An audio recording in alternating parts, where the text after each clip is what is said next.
Hello everybody, and welcome to another Mac84 live stream. My name is Steve, and this is the Mac84 channel.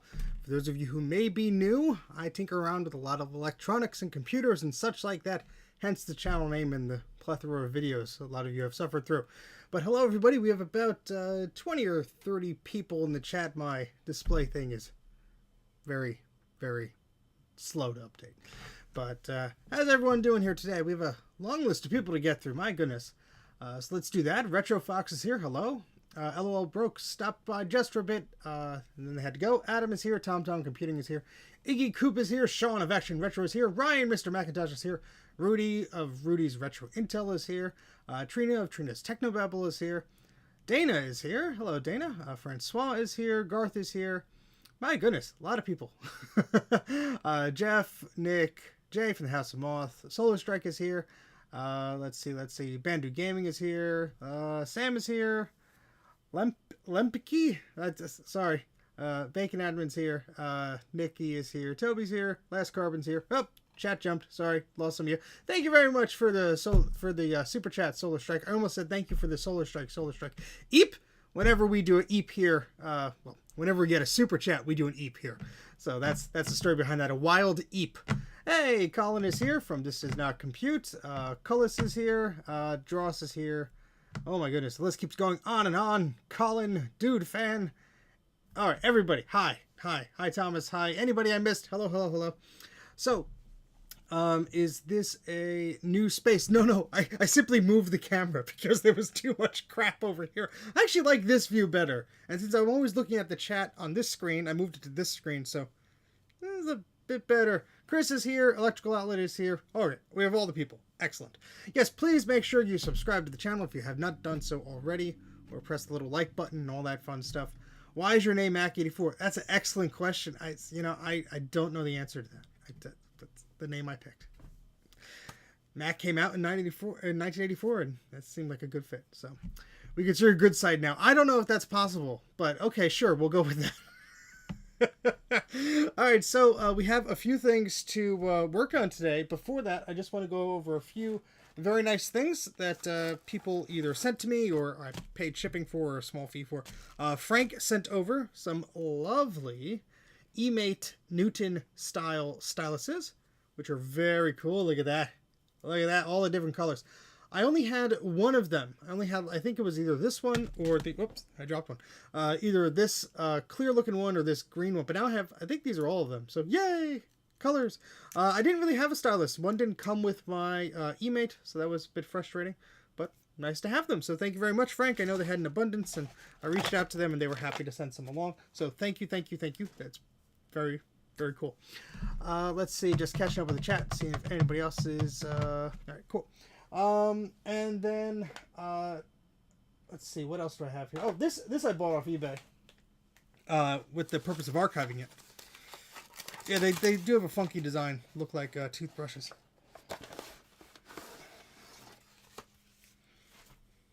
Look at this. It's the manual and the original CD-ROM to the Game Wizard for iMac, which is a 3DFX Voodoo 2 card for the iMac G3, which fit in that mezzanine card slot. And so this is the original manual, and this is the original CD-ROM. Now, there are versions of that CD on Macintosh Garden. The problem is, there's a PDF of the manual on there, and you see how it has these very nice pictures of telling you how to take apart the iMac and install the card?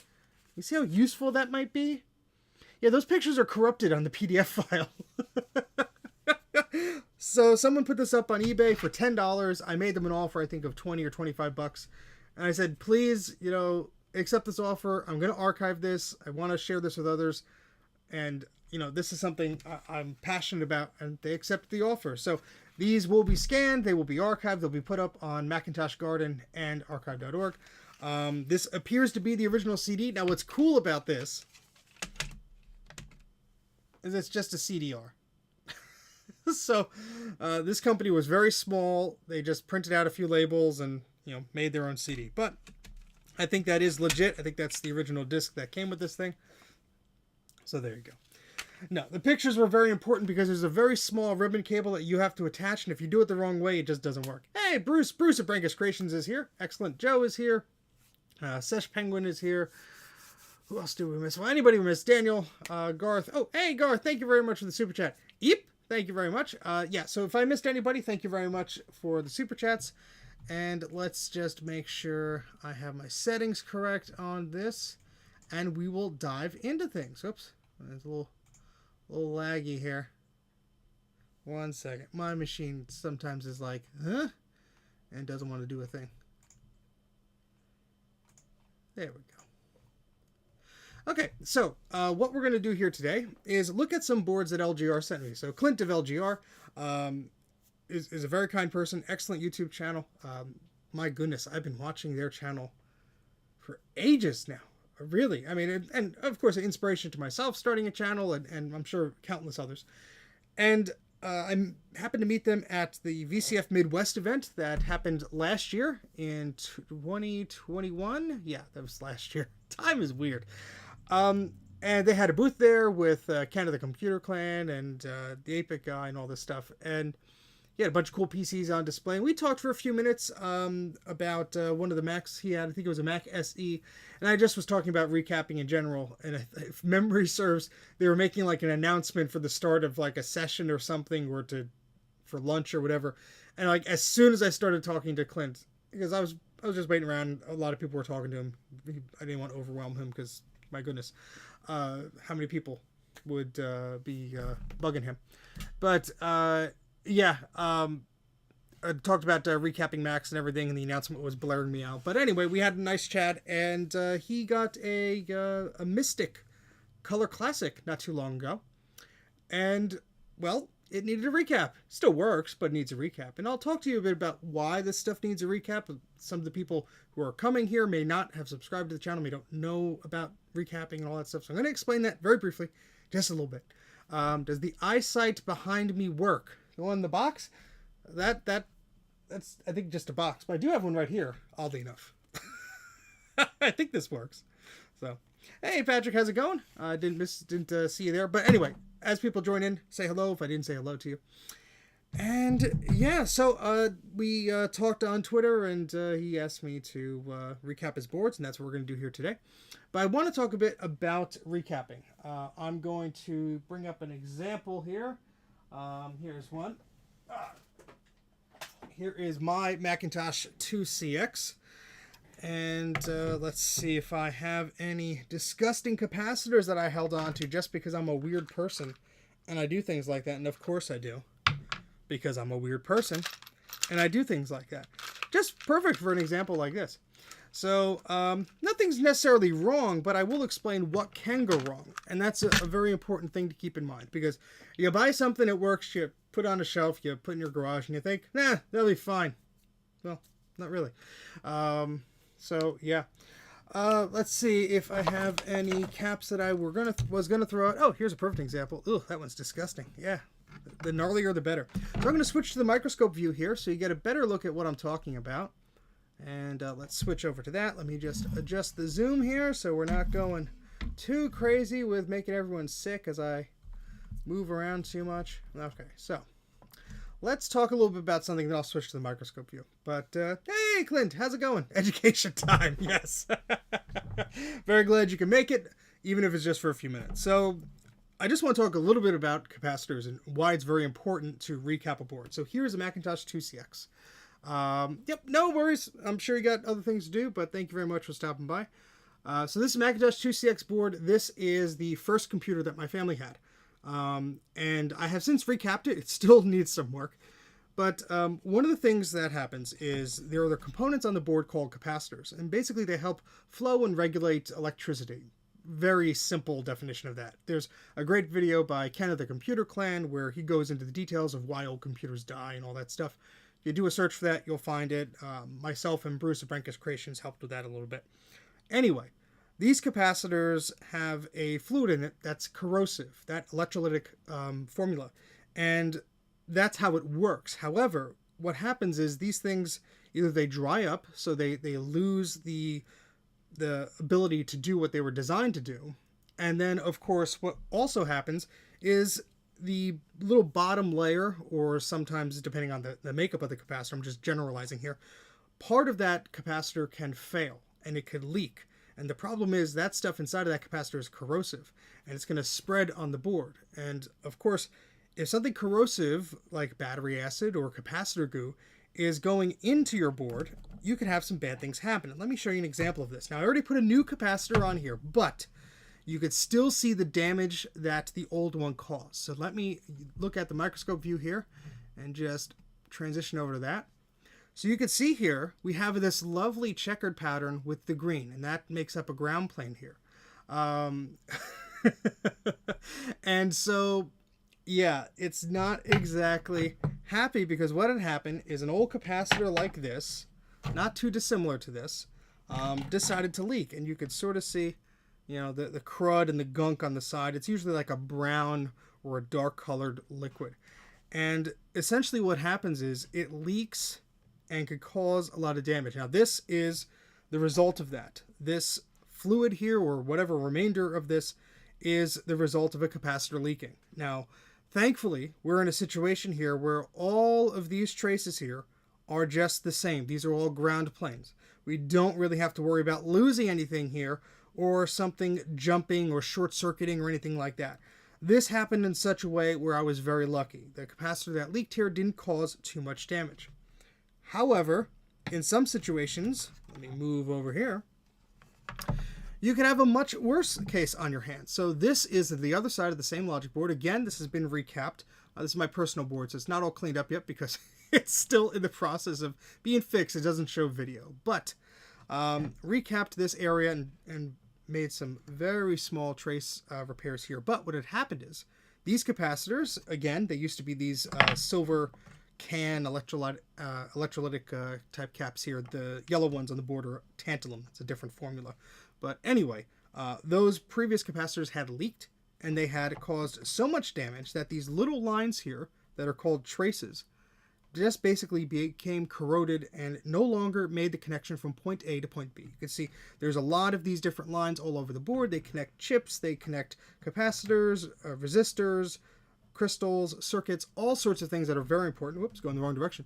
So you could just see how if something wasn't making the right connection, the computer could stop working or a function could stop working. So the problem here is that if a capacitor is old, there's a very good chance of it leaking. More modern machines do have a similar issue, but that's caused by usually what is called the capacitor plague. That's a period of time in the mid-early 2000s or early to mid-2000s or whatever, where the formula for capacitors was incorrectly copied by someone who was trying to make a quick buck or whatever. And a lot of manufacturers bought those capacitors, not necessarily just one or two companies, a lot. And those have a tendency to break down. There was something wrong with the formula that was copied and it leaks and all that stuff. So anyway, it's not just vintage machines that this is prone to, but the Macintosh especially, I think, is something that is very unfortunately a victim of this capacitor leakage that you would find, because a lot of people will buy one of these machines.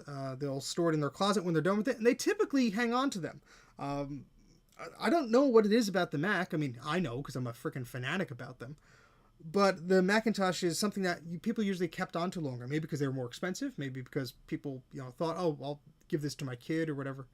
But yeah. So anyway, that's just a brief history about capacitor damage, why it's so important to have a procedure like this done. There's some great videos there by Bruce Rain of Brankus Creations. He's in the chat too.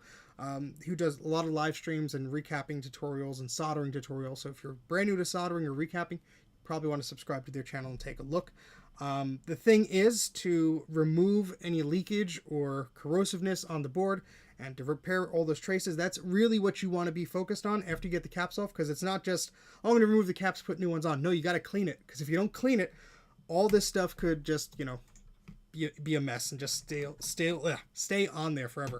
And you might have to recap it again. A friend of mine sent me an SC30 that I'm still working on because they had it recapped. Well, they put the old caps right over the new caps right over the old ones. They were just corrosive crap everywhere. So that was not fun. So anyway, just want to give you a very brief explanation of this. So if you have an old Macintosh or an old PC that has old capacitors that, are a little questionable in their age, or the machine isn't working right, I would very strongly suggest that you take a look at the capacitors with some sort of magnification. You may ask yourself, how do I know if a capacitor has leaked? Well, The larger capacitors, and I'll show you again with the microscope, like one of these. These are, they look like a tube or a can, and you'll notice sometimes they bulge or they will leak from the bottom. This is a brand new one. I'm sorry if it's out of focus. Let me adjust this here. Those are the leads at the bottom, and that's at the top. And you can see this is all clean and happy. But if you did have one that was bulging, or you see some of that brown residue coming out and stickiness, and yeah, that's leaking. That needs to be removed, and that needs to be addressed. The other problem with these capacitors on the machine is sometimes you don't even know there's a cap on there. They could be sneaky. Some of the Apple message pads will actually have, the little Newton message pad will have a little shell that looks like one of these solid state tantalum capacitors, but in actuality they are small little electrolytic time bombs. And let me try and zoom back in over there we go. So they'll look like one of those, but inside there's a tiny little capacitor, so it's sort of like a shell there. But yeah, so yes, so as Clint is pointing out in the chat as I'm blabbling along, Clint sent me 3 boards, an LC575, another LC575, which was part of his Color Classic Mystic, and a Macintosh SE, an original one. Now, generally speaking, an SE will not normally need recapping because the types of the axial capacitors that are used usually stand the test of time better. But I said, look, I'm going to be recapping this stuff anyway. I have the parts that if you want to send it along, I'd be happy to do that. So we will be tackling that. Not sure if we're going to do that today, because before this stream, I tried my solder sucker on some of those axial capacitors, and they were a bit stubborn. So we'll try and do that maybe another day. We're going to focus on the 2 575 boards. Should bring us through fairly quickly. And right behind me, we have a lovely Performa 550, which is a great little test machine here. So I'm going to pop the boards in the back of this machine once they're all done. They both work, as Clint said, so I'm going to trust him on that. Not going to worry about, if they work or anything like that, because I've seen them in videos working. So, yeah, so that's about it. Just talking about why capacitors need to be replaced, why your boards need to be recapped, and of course get those batteries out. Because the other thing, like capacitors, that you have to worry about with these old machines is battery leakage. There's no point in keeping the old battery in your Mac or your PC or anything like that. Get it out if you don't need it in there. And if you're going to store it, by all means, please get that out. Okay, so let's take a look at the box that Clint sent me over. Remove the address and stuff, so don't worry. We have a few things in here. Here is one of the logic boards. This is the SE board. I'm going to keep that in here. We're not going to be probably looking at that today. And I have a goodie in here I'll show off. And here's the other board here. So we're going to take a look at these very briefly. Then we'll start removing caps on them. And this was really cool. Thank you very much, Clint. He sent me a 5 1/4 inch floppy, a beautiful orange one. Look at that. Signed. Thank you, Steve from LGR. Hey, look. Just me being stupid. But thank you very much. We'll have to put this somewhere. I won't attach it with magnets. Put it on the shelves of the wall or something like that. Thank you very much. That's very kind of you.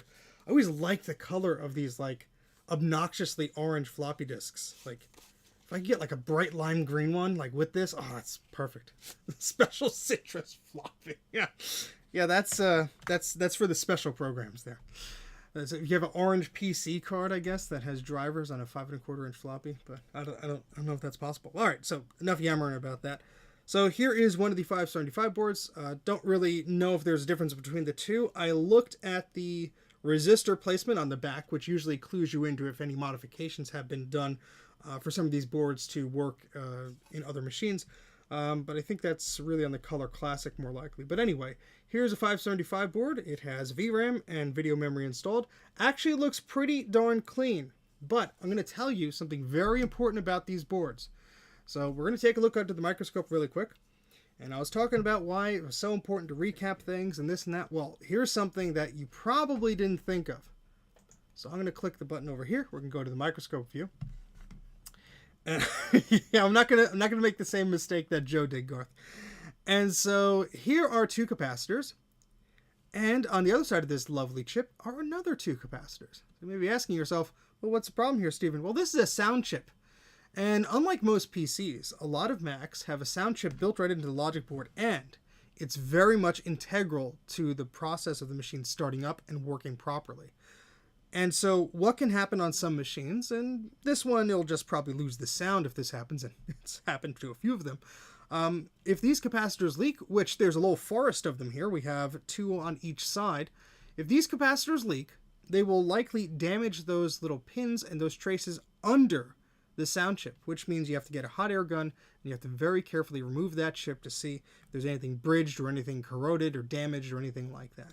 And the problem is, of course, they do not make these chips anymore. This is a custom Apple sound chip that was only used on a number of Apple products. Now, you can go to places like UT Source and buy a few of them. My friend Bruce and I bought up probably their stock last time they posted some of these. And so I have like a dozen or so of these just on standby. But the problem is, if these capacitors do leak, it could take out that sound chip. And then you no longer have your multimedia capable Mac, which is a shame. So you don't want that to happen. That's obviously a problem that we want to avoid here. So even if the capacitors look nice, you're not seeing that usual sticky residue that comes out. You're not seeing a lot of fuzz or anything sticking to the logic board. You know, you still want to remove those capacitors. It's not a matter of, you know, if they will leak. It's when. So, yeah. Okay, so what we're going to do here is start removing things. I'm going to get a little Ziploc bag. I'm going to stand up for a second. And we're going to put the memory modules in a bag so we do not lose them. And then we're going to start removing the capacitors from the board, and I'll go through that process. I'm going to explain a little bit more than I usually do today, because I will assume by the amount of viewers here, over 70 of you, that maybe some of you have not subscribed to the channel, you've not been here before, so I'm going to talk to you. And I apologize if I do not respond to everybody in the chat. Everything's going by like crazy, so please do a little tag at Mac84, or give me a super chat. I'll definitely pay attention to that, but that's not required, of course. So Rich says, do you ever bother to test them or just switch them out? The sound chips? Is that what you're referring to? If this sound chip is dead, will the computer still boot up? Yes, it will still boot up, I believe even without the sound chip, because I have one of these boards that's very problematic. I've definitely, I think, booted up without the sound chip. Alright, so what I'm going to do is take a marker here, if I still have one. Uh-oh, where'd my marker go? Ah. Alright, here it is, hiding over here. Just going to write the serial number of the machine on this baggie, so I know these go to that one. And that ends in that. Okay, so let me just type the whole thing. Write the whole thing here. Because once you have some things on your desk, everything kind of looks the same. Oh, where did that cable come from? Etc. So, alright, so that's the 575. And we'll do the same thing for the other one when we get there. Oh, thank you very much, Jeremy, for the super chat. Eep, for those of you who do not know. Oh, that was a weak Eep. I'm sorry. Hold on, Jeremy. Eep. There we go. For those of you who don't know, whenever I get a super chat or something like that, it's sort of this crazy obsession that I started. I don't know when. I try and recreate the wild Eep sound effect from the early days of the Mac OS. You're new to the channel. Hey, Eric. You're not new, you silly goose. All right, who else is chatting at me here? Do you know what an Apple Marson might be? Codename for something. I saw an old U-matic video cassette which belonged to an Apple engineer. You don't know? Okay. That's very interesting. Diskette and Fet, I guess, is your name. I'm sorry if I'm not pronouncing that correctly. Can you please email me? I mean, anybody could email me, but can you please email me at Mac84TV, as in television, Mac84TV @gmail.com. I was trying to track down a U-matic video recorder a while ago, but I was not able to. The person stood me up when I was trying to buy one, and it's probably for the best. I hear those things are a beast, but I know people, so I might know somebody that does have a Apple U-matic player. They also made different U-matic sizes, so not one tape fits all. I actually have a few of the tapes. I believe the Internet Archive is also archiving some of that stuff, so if you do have that, I might be able to put you in touch with someone, or at least give you a bit more information about that. So if you do want to email me, Mac84TV @gmail.com. Please send me an email, and even though you're in Germany, it looks like maybe we could figure something out. I'd love to try and help you figure out what the heck that is. Does it have an Apple logo on it, or is it oh, it won't belong to an Apple employee? Okay, I was just going down the rabbit hole of like, maybe it's just something strange, but all right. Okay, so here's well, this actually has some marker on it. Somebody wrote, maybe Clint, it says LC 575 on it. So there we go. This is the one from the 575. So the first thing here to do is to open up my brand new Flux. So Bruce knows that this package arrived, and a few of you others on some of the other Mac Yak related live streams that we've had. Mac Yak is a podcast that we do every other week on Thursday nights. So if you have not checked that out, that's another thing to think about subscribing to. And Bruce at Brankus Creations did a series of videos about Amtech Flux, and Flux is a chemical. It's a solution we use to help us solder and desolder things. And yeah, there was sort of this Fluxgate thing going around here where they were selling stuff that was kind of, you know, different than what was expected. And so I got a new thing of Flux here. So we're gonna test it, just a syringe of stuff. So there we go. Oh, Iggy Coop, thank you very much. Subsquad, rise up. Eep, thank you very much for the super chat. Greatly appreciate that. You had the exact package arrive just yesterday. Dun dun dun. Very, very cool. Well, Adam, I once thought as you did until I tried to find a deck to digitize some of the cassettes I had. So I don't know. Anyway, I'm not going to get into all the details of that, but we have some Flux here. Flux is very important. It basically is magic. And so anybody related to doing soldering stuff, Flux is something that is very, very important. If you don't use Flux, you're probably going to have a bad time when you start soldering or desoldering stuff. And here's my current Flux tube, which is all... I mean, there's Flux in there, but it's for the purposes of this stream, let's just try and be neat about this. A little cleaner. Alright, so let's move that over here. Sorry for all the yapping and chatting. We'll get to this board in a moment. Oops. And that's why this broke. Oh, look at that. Well, you can't see it, but the plastic that was holding in the syringe tip here, the little tip, broke. And so that's why my Flux was just going all over the freaking place. Well, that's not cool. That kind of sucks. Well, let me see if I can just poke a little piece of metal through here to get out some of that stuff that's stuck in there, because that's a bummer. Well, we're going to do the best we can. Alright, so let's move this wire over here and get ourselves started. Sorry, just catch up on the chat. Oh yes, I love laser discs. Laser discs are fun. A bit of an obsession. And I blame my wife for it. It's her fault. I love her. And she hates my collection. But it's her fault. Because we were at a record store. And she was like, hey, look, there's an Indiana Jones soundtrack. And I'm like, that's no moon. That's a laser disc. And, you know, she was like, okay, whatever. Then I bought a player. And now I have, like, too many players. Anyway. Maybe you should link the exact Flux you bought on your description so people could buy the right kind. That's an excellent idea. I can't do that right now, but I'll try and remember to do that later. But this is called Amtech from amtechdirect.com, AMTECH, and this is called Sample 88 Tacky Flux. I believe at the point in time, you have to go through a bit of a hoop jumping process to get this, but anyway. What we're going to do here is we're going to start moving these capacitors, and I'm going to start with the ones over here because these are going to be some of the most problematic. This board has a few problematic pieces. That's because of plastics. We're going to be applying hot air. That's how I prefer to remove capacitors. Some people will say, oh, you can just take pliers and twist and pull them. No, that's not what I do.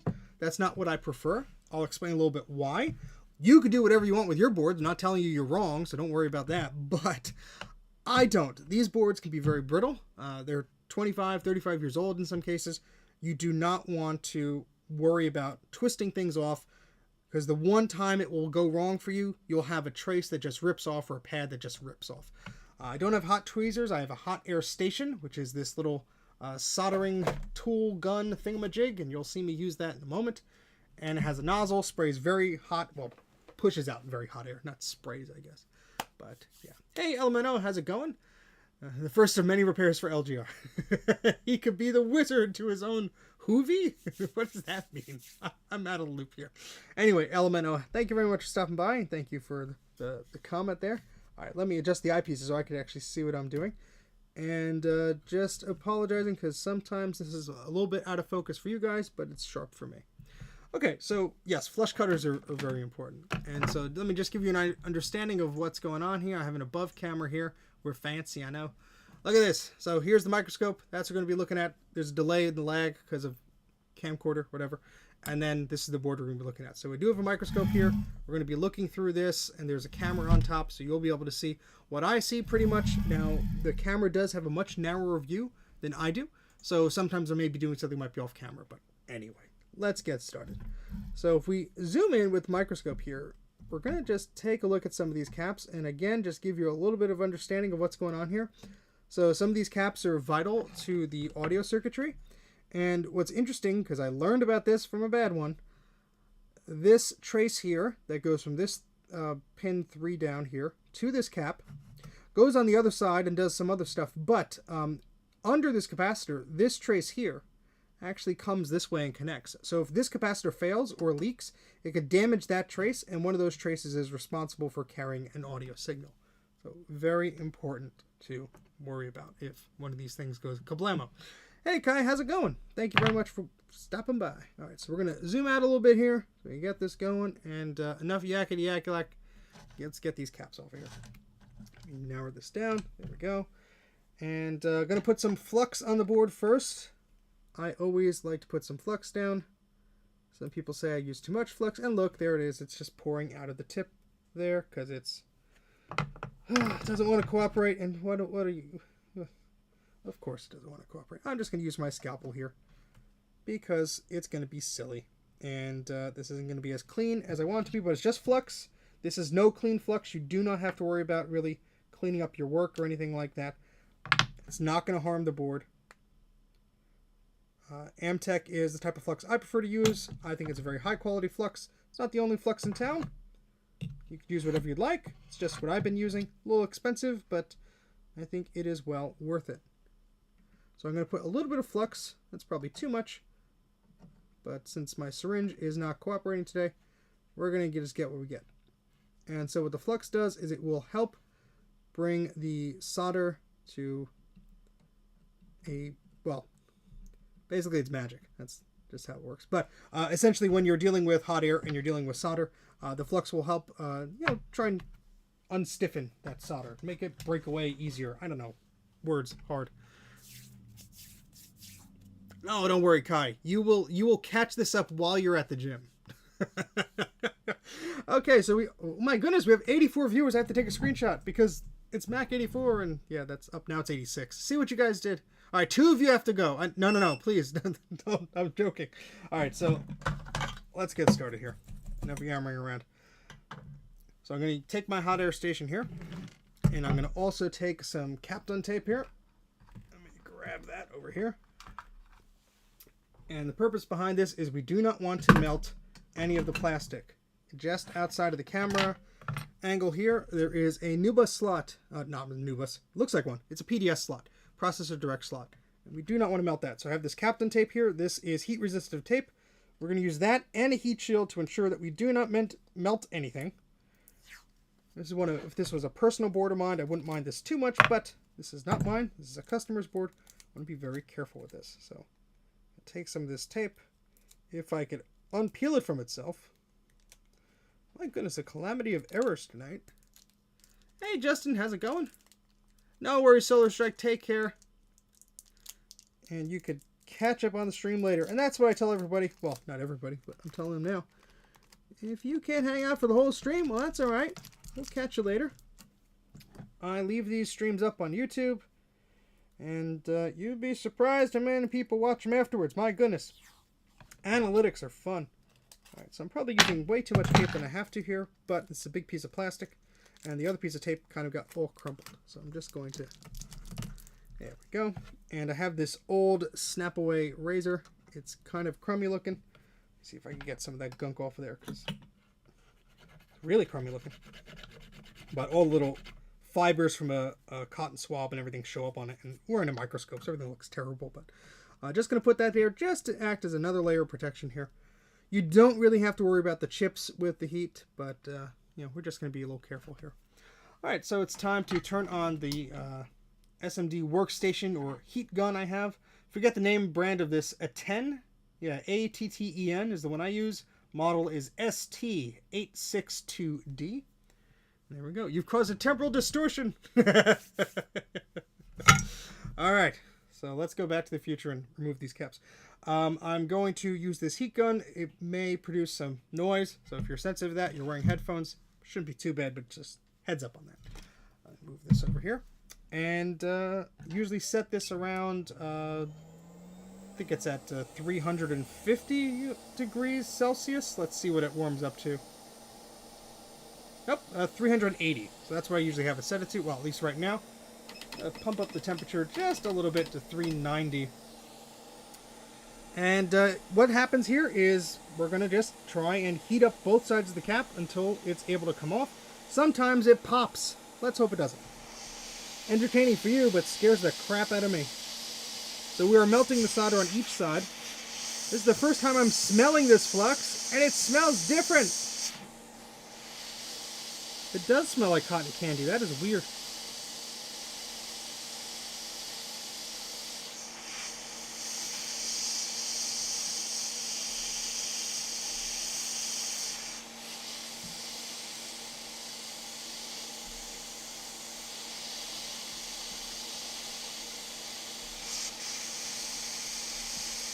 Yeah, this is not hot enough. I'm going to pump up the temperature. I think I lowered this when I was working on something else. Go a little bit north of 400.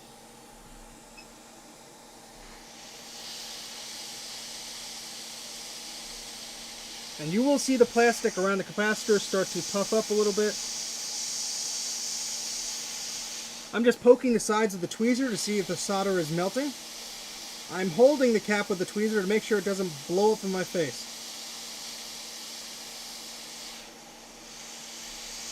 The cap is starting to lift a little bit.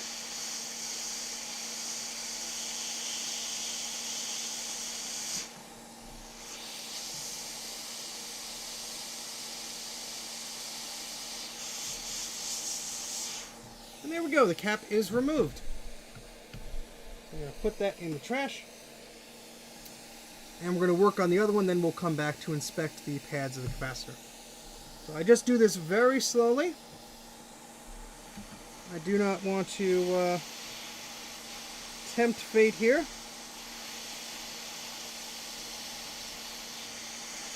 I just try and evenly heat each side. I hope I'm not yelling. I'm just trying to get over the noise of the hot air gun. So again, this is set to about 410 degrees Celsius, maybe a little bit too high for most people, but I think it's working just fine for me.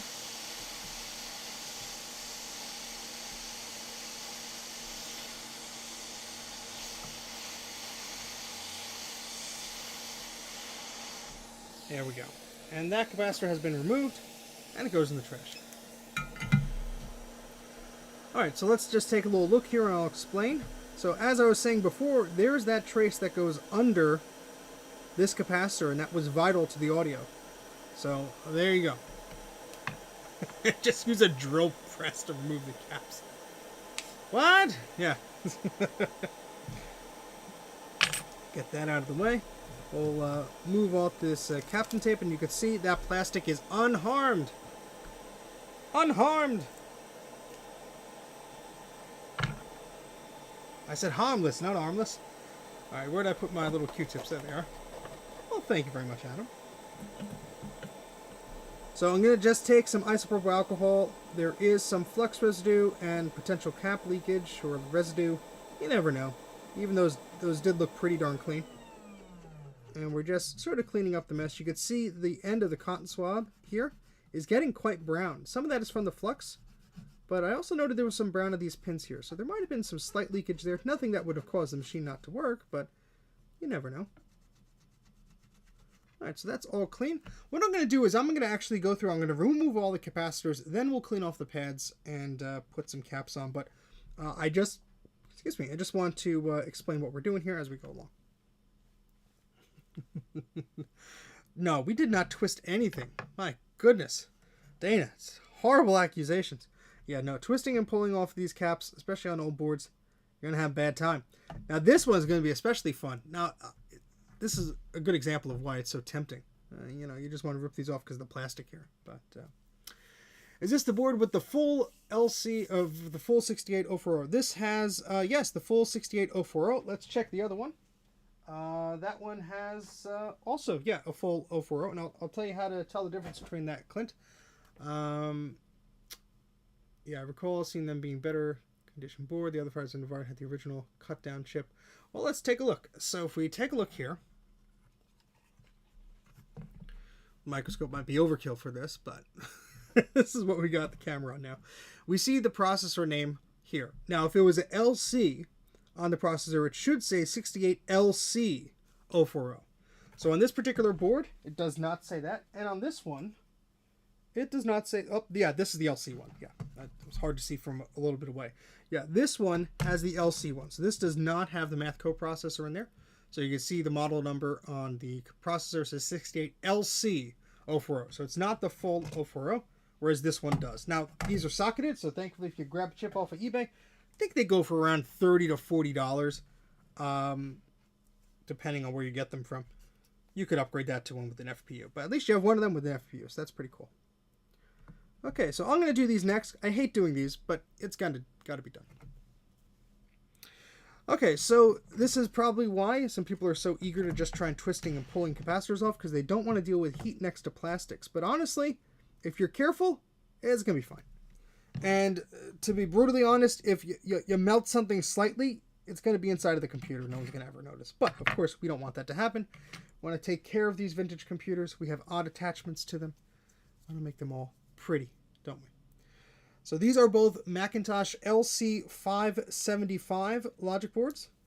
One was living inside of a Color Classic, and one was living inside of a LC575. So that's what these two boards are. I should put some text over this, shouldn't I? So let me just put some of this tape down. We'll put some more down. But let's just give this a start here. It's always difficult to put like the tape over here. Let me use my tweezers here. There we go. Just to put that down. Now, one piece of tape is not going to cut it here. We're also going to use the metal to protect that here. Let me just add some text over this here. Doop-a-doop-a-doo. Where's my text thingamajig? Here we go. Microscope.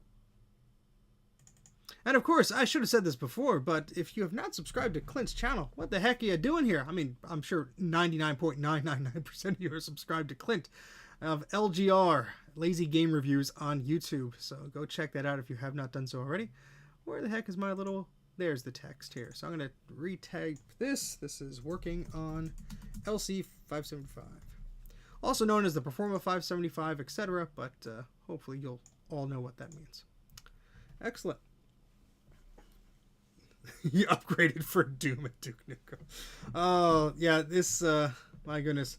I once took a Color Classic into high school, and I thought, oh, I'm going to play Doom on it. It's going to be cool. And, well, I brought the Color Classic there, and it's a sizable machine like this. I brought it in with a bag and everything, and, you know, I set it up, and I probably had like 20 minutes to play with this before we had to start class or whatever. For whatever reason, I decided I was going to be cool, in quotes, to bring this in. And, yeah, it ran Doom so slowly. The stock logic boards on the Color Classic, nothing really to write home about. They were pretty much a hindered machine from the get-go. And, yeah, it's a big reason why people decide to upgrade these little machines. And the Color Classic is such a cute little design with a 9-inch CRT thing and everything. But, yeah, no, I don't think Clint is going to add an ashtray and lighter module to his Color Classic. No, thank you. Oh, yeah, and his Blurbs channel is really cool, too. Yeah. Clint does so many cool things, and he's just a cool guy who also loves this stuff. And I will stop making him blush, because then he's going to be like, the hell is going on here? Alright, so let's put some Kapton tape around some of the plastic pieces on this board, just to protect that from the heat that's going to go right next to it. But done this a few times, well, dozens of times before, and not really had too much of a problem with it. Sometimes you do get like that, the tape just likes to come undone and attach to other things, but that's why we use one or two different layers.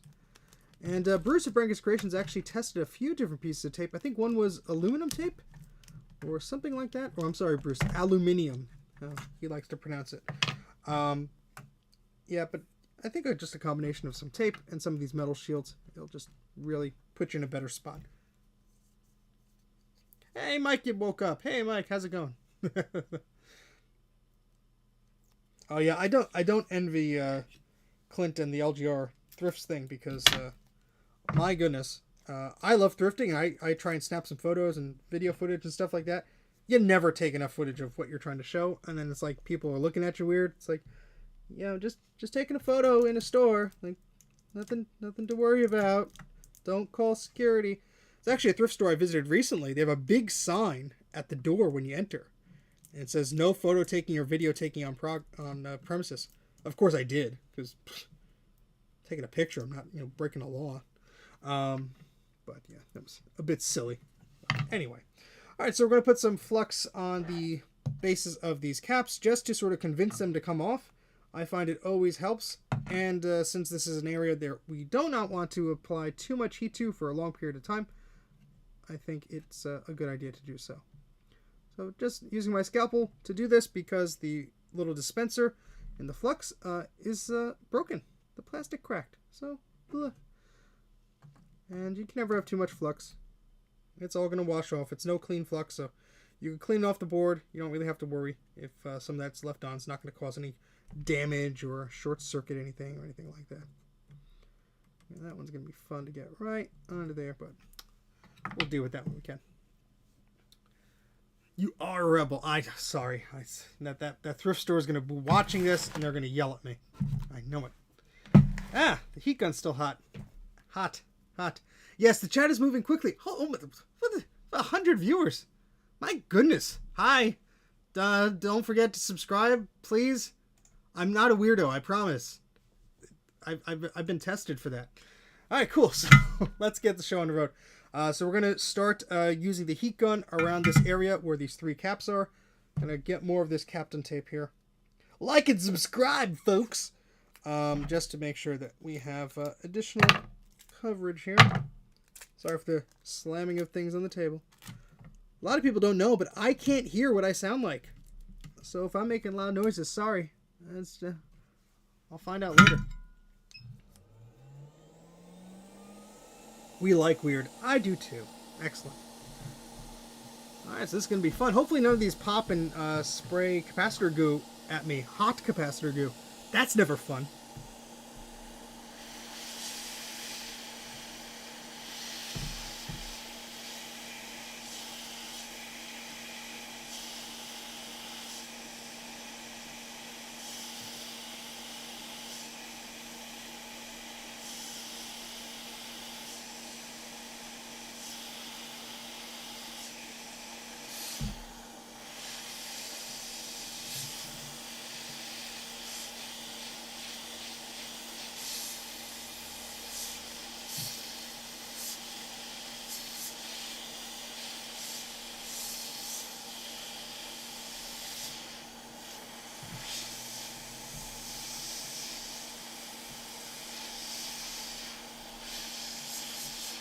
There we go. One cap off.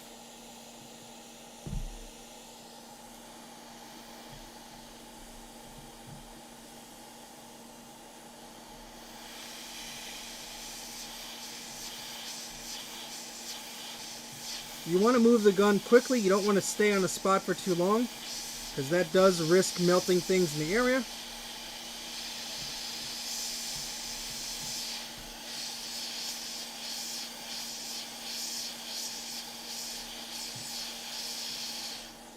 There we go. That cap has been removed. And now the last one, folks. Right next to the PDS slot. I am set to 413 is what it's set to. Oh, well, thank you very much, Iggy Coop. Yes, if you want to hit the notification bell thingamajigger, you can do that if you want. I'm not a cop. But, yeah, thank you very much for the super chat. Eep!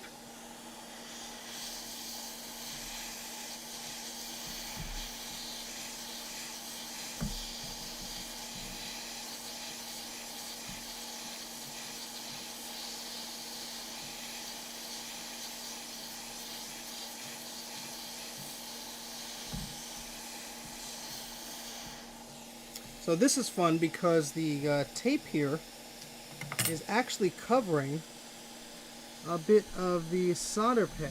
So I just have to nudge that over just a little bit because it's really not getting there.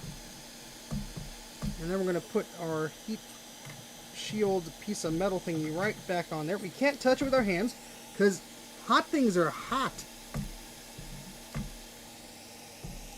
And that should be okay.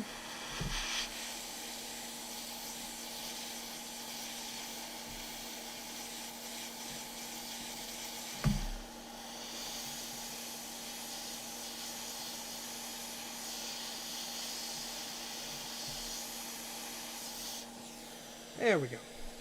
All done. Turn the heat gun off, put it down for a little bit. Yes, it is really just a personal preference. Let me scroll up to read the original comment here, Christopher.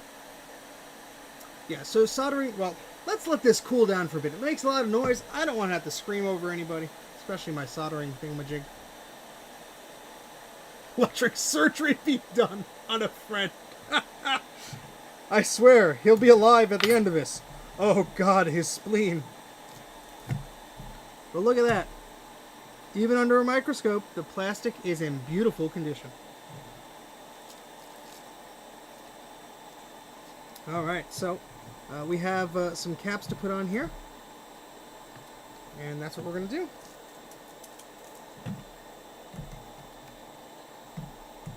So you can see that leftover residue there, that's really just flux mostly. That's nothing really to be concerned about. I don't think we have any capacitor leakage or anything there, but you can also see that some of these mounds of solder look different. But back to the question about back to the question about a preference of using hot air versus tweezers or God forbid a pair of pliers. I personally tend to use hot air. Really, the worst situation you could be in is this, or let's say this, where something is so close to plastic, you really have to, make precautions. And look, you're going to melt something, even ever so slightly. It's almost impossible not to. But, you're going to just try the best you can. And I really think that if you practice enough, of course, practice on old garbage that you don't care about, you'll be fine. And just, don't make it too hot. All right, so we're going to move on. We're going to remove 2 capacitors over here and give ourselves a break from some plastic for a while. These are next to some other components, but yeah, we don't want to go too crazy with the hot air. So I'm going to make sure that's off for now. After I found it out that the 840AV does not have all tantalums in the last stream, I actually recapped it yesterday, just in time. It was leaking already. All went well, but I really sweat there. Yeah, recapping these Macs can be a bit of a thing that gets you a little hot and bothered. You're like, oh no, it's gonna break. Yeah, you want to make sure that stuff is recapped. This stuff came out in the 90s, and the earlier Macs came out earlier than that. So anything like that, you really want to pay attention to. Bruce and I, Bruce of Breakers Creations, we often joke that, and it's true, that if you have a Mac Classic or an SE30 or something like that, it's not if it leaked. It did leak already. It's just one of those things. So Elemento says he's switched from using hot air to very good quality hot tweezers in the past year. They're far better for working around nylon parts, in my opinion. Junky tweezers are not worth your time or money, though. And Elemento, may I pry and ask how many billions of dollars did those very good quality hot air tweezers cost? Very curious there. That may be on my shopping list next. Yes, Bruce. Yeah, Amtech is a great flux. They make other things, I'm sure, but AmtechDirect.com. Go there, do the thing, buy the stuff. Is that good enough, Bruce? Yeah. Anyway, let's continue here. So I'm gonna do the same process that we did previously. I'm gonna put some flux on here, and yeah, usually this wouldn't take as long if I'm not chatting up with a bunch of friends, but that's the whole fun of this, huh? I'd be doing this alone anyway, and it'll be a little bit boring, huh? Whoops. And again, the little tip to my flux is broken, so we have to make do with just painting it on with weird tools like a scalpel, because I can't be bothered. But it's fine. It's fine. These caps are going to be removed anyway. And you could buy your authentic removed capacitors from Clint's board for only $999.95 on a beautiful sterling silver necklace. Okay, so let's get more of this tape here, just to be careful. Any recommendations for basic entry level, not junk hot air station? The one I started with was actually not too bad. I don't have a link in the description or anything, Eric, but it's a very common one. I think the brand was Yahuwah or one of those things. I'll send you a link on Twitter later. It's one of those stations that it really lasted me a long time. But yeah, it was something that worked very well for all things considered. I think it was like that and the soldering iron was like in the same package for, I want to say like $90 or something like that. Pretty good bang for your buck. So these components aren't necessarily sensitive. I'm just putting Captain Tape on there because I have a plethora of it. So there you go. Just catching up on the chat. Make sure we didn't miss anything. Oh, so Dana said they caught some caps leaking a couple of weeks ago. Juice was nearly dripping out of it. My goodness. Ugh. I think you'll do well with the Hacko tweezer set, which are far cheaper. Well, let's just look up. I'm just curious people's definitions of cheap because I'm a very frugal person. Let's see how much those go. $300. Okay, well that's not terrible, I guess, if you're going to use the heck out of them. But very good to know. It'll be on my Christmas list. Okay, so let's get these caps off of here.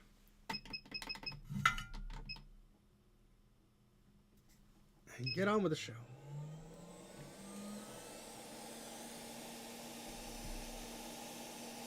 I do like to use tweezers to get the capacitors, just wiggle them a little bit while the hot air is being applied to them, just to make sure I'm not pulling them off too early. I'm not really pulling them, I'm just sort of nudging them aside.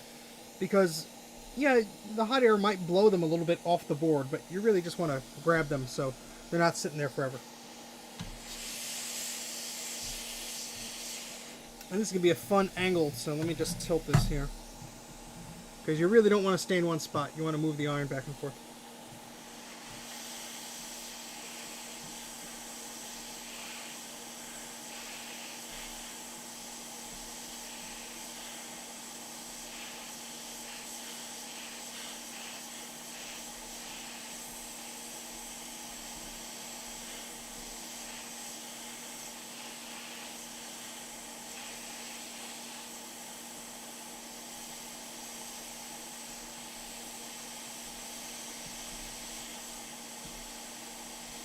I had lowered the heat here just so, you know, we're between two components here. I didn't want to cause any potential problems. I'm just nudging the tips of the solder here with my tweezers, just to sort of convince it to get free. And there it goes. Now you will sometimes have little solder balls like this, if you could barely see that here, that happen and spread off when you're doing this. Don't worry, that gets all cleaned up with the ultrasonic cleaning process. And you don't really have to worry about that after. Now it is good to just continue going here because the board in this area is already heated up. Whereas if I stopped and let everything cool down, I'd have to start this again.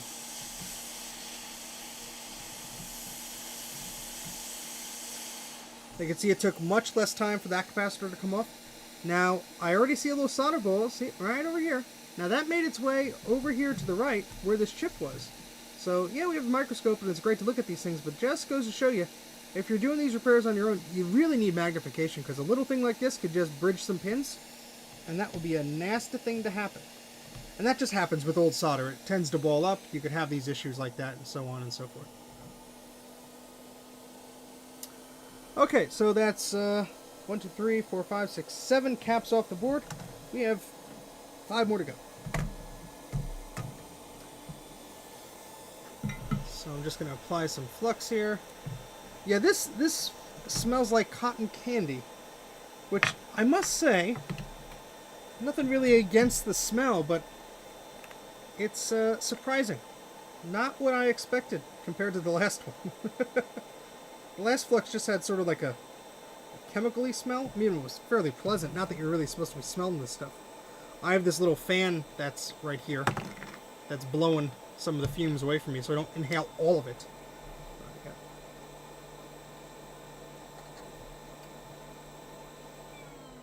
Alright, so we're going to just apply some flux here. Again, this will all clean off the board. You don't really have to worry about it damaging anything. This is no clean flux, basically meaning, hey, you don't have to clean it. We're right next to plastic again, so we're going to put some tape here and rinse and repeat.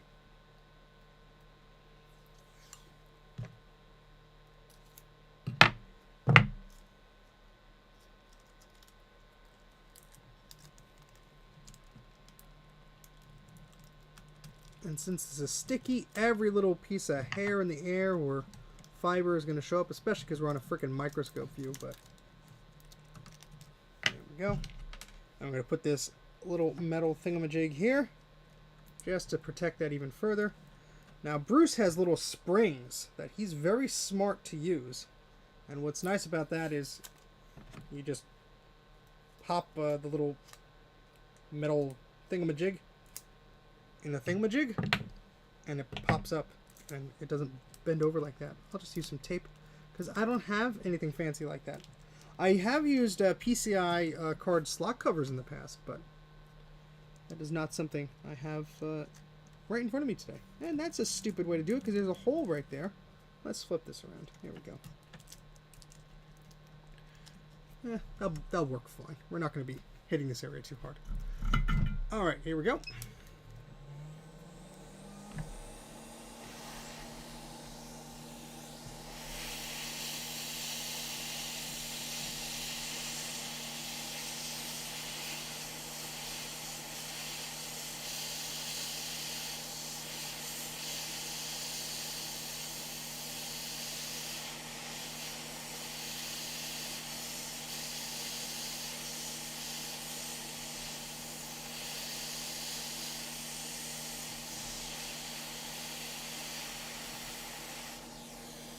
This little heat shield is not cooperating. 1 second here, folks.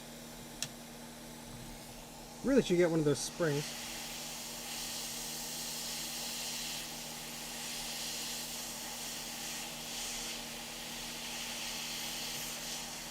There we go. That came pretty quietly.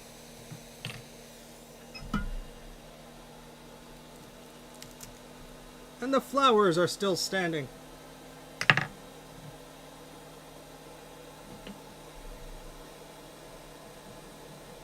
Again, sorry, there's just a massive amount of chat going on, and I will scroll up in a second, just see if I missed anything.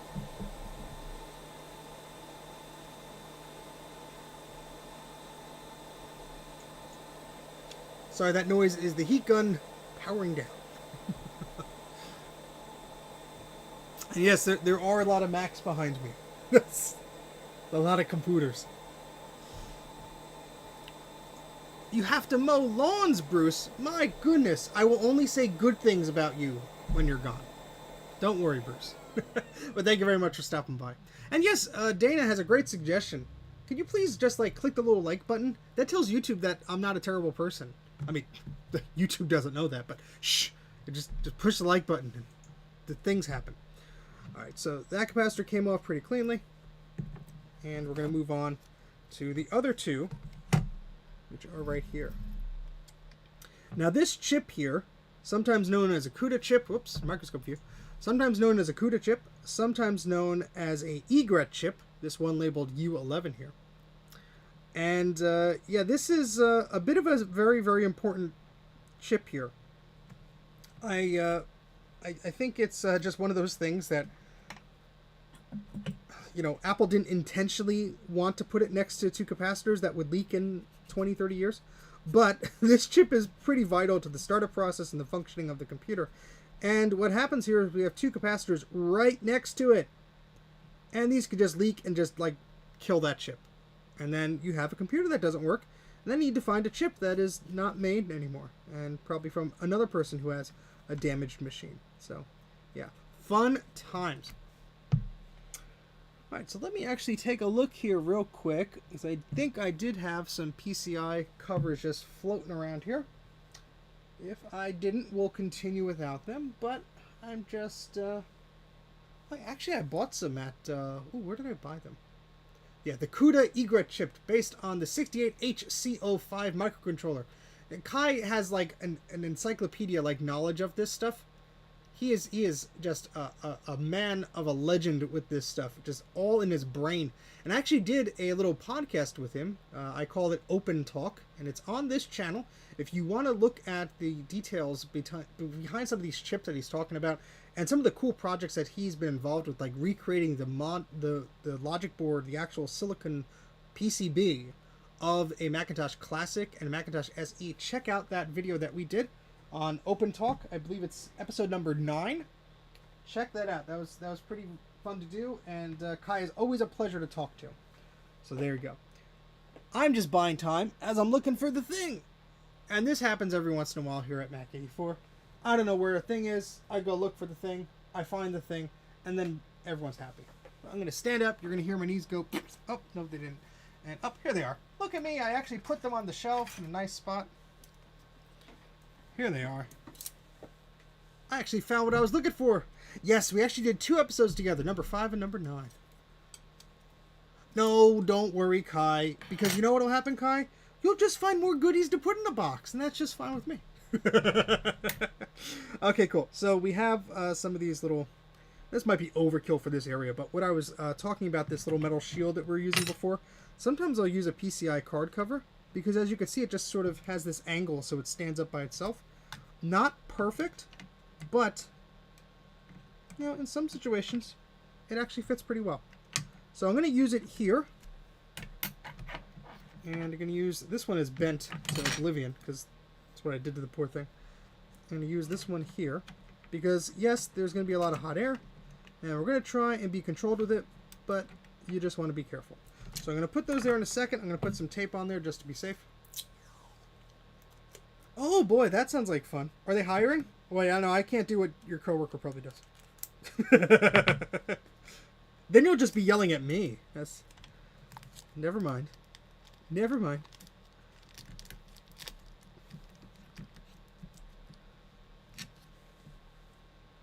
Because then Kyle know, like, when I'm streaming and not working. It's a dangerous relationship.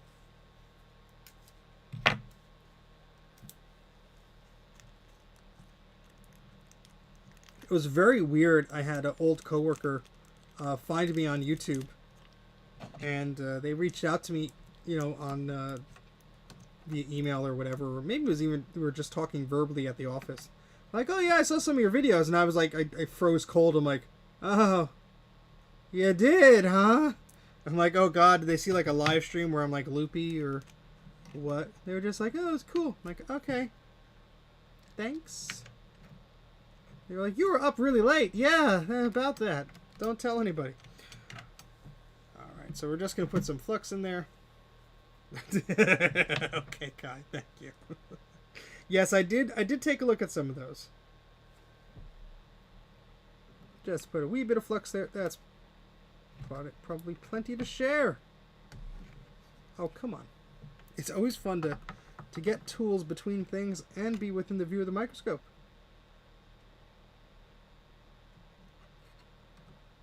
There we go. And this flux just helps convince that solder to melt. Yeah, no matter like how nice or calm or well-meaning they are, it's always like, thank you. I mean, there's nothing I'm ashamed of my content, or neither should you, Colin. Obviously, excellent stuff. But yeah, I mean, look, I'm doing live streams. I'm just chatting and talking to folks and stuff like that, and it's like I don't know if I said something weird that might, you know, make them feel weird, or I don't know. I mean, not a lot of people are going to care about that stuff, but I'm like, well, these are my coworkers. I have to talk to these people and work with these people. I don't want them to be like, oh, you're that guy. Well, but no, most people are cool about it. I'm actually met another coworker that does YouTube stuff as well. They have many more subscribers than I do, like 200,000 or something like that. They do excellent origami videos. It's actually called EZ Origami. E, the letter Z, Origami. Subscribe to them. They have excellent content. Good friend of mine. Such and such, blah, blah, blah, blah, blah, blah. Let's get these caps off.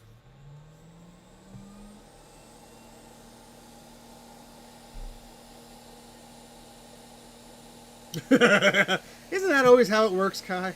Isn't that always how it works? I know, they'll find out I like old computers. Oh my god, my geekiness will be exposed. Oh wait, they already knew that. Oh, thank goodness, I'm saved.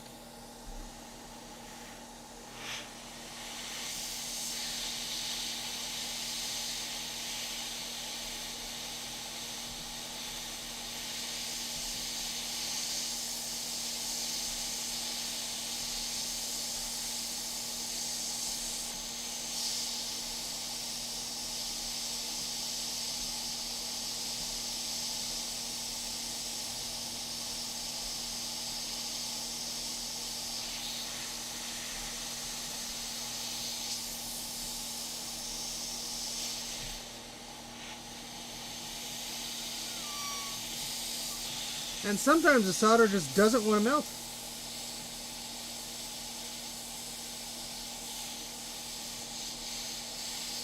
There it goes.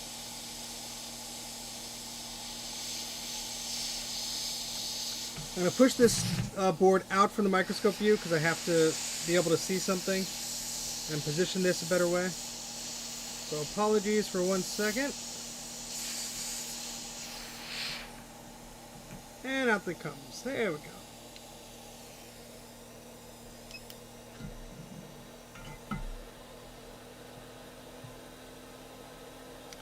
Yeah, Dana, I'm in the same way. I have too many computers. How many do you ask? Well, I would have to count, and I'm not going to do that, because then when my wife asked, I would have to give her an answer, and I do not like deceiving her. As if I could actually do that. She's too smart. I'm bringing this computer home for a friend. Sure you are. Sure you are. So we're not going to bother cleaning that up because we have to take off this one that's right next to it. So again, we're going to put, well, there's already tape on here. Actually going to borrow the old tape from here. Put that here. We're just doing this with an extra layer of caution here, because we got so many nice people watching here. You see that Mac84 guy on there? He burned the house down with the tools he was using. Eric, I hope to make it this year. That'll be a lot of fun. VCF Midwest is the event where I met Clint of LGR on, and a bunch of other people at that event, and it was a blast. They had panels, there were computers set up, some for sale, some just showing off what they could do. Oh, so cool. It was like one of those things where it's like, oh, I'm so glad I went. Like, oh my goodness, it was a whirlwind. Like, by the end of the event, I was like, what day is it? Where am I? But, you know, one of those things, you just have to be there. It's very cool.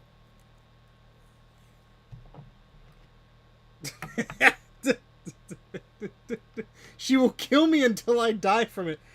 She's gonna kill him dead, folks. She's gonna kill him dead. Yeah, a bit different problem than you do, Kai. I have a basement, a garage, an attic, a minivan that doesn't work. There's a lot of stuff just hanging around here. That bit of a clutter. Bit of a clutter.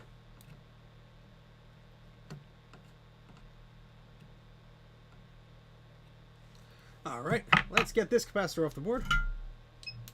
Yes, I am still working on a VCF video, Colin. I just had this like huge 5-hour job interview thingamajig that I just had to focus and prepare for and make a presentation for and all this stuff. So this whole week got eaten up by that, but I promise to be working on that soon. Life just gets in the way. Speaking of getting in the way, you're not going to be able to see this on the microscope, so I'm going to switch over to the above camera here, because it's just too close to fit this here and with the microscope. So.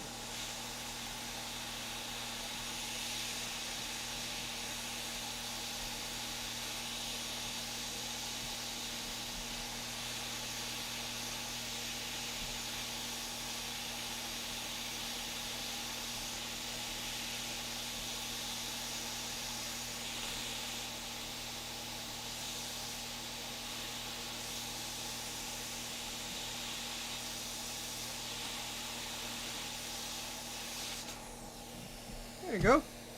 That cap came off pretty quietly. Well, that's good. So let's go back to the microscope view. It's not a broken minivan. It's mobile storage. Somehow my wife has a different thought process about that. We need to sell the car. Get rid of it. Okay, there's just some monitors in there. Thought you moved those out. Yeah, sure.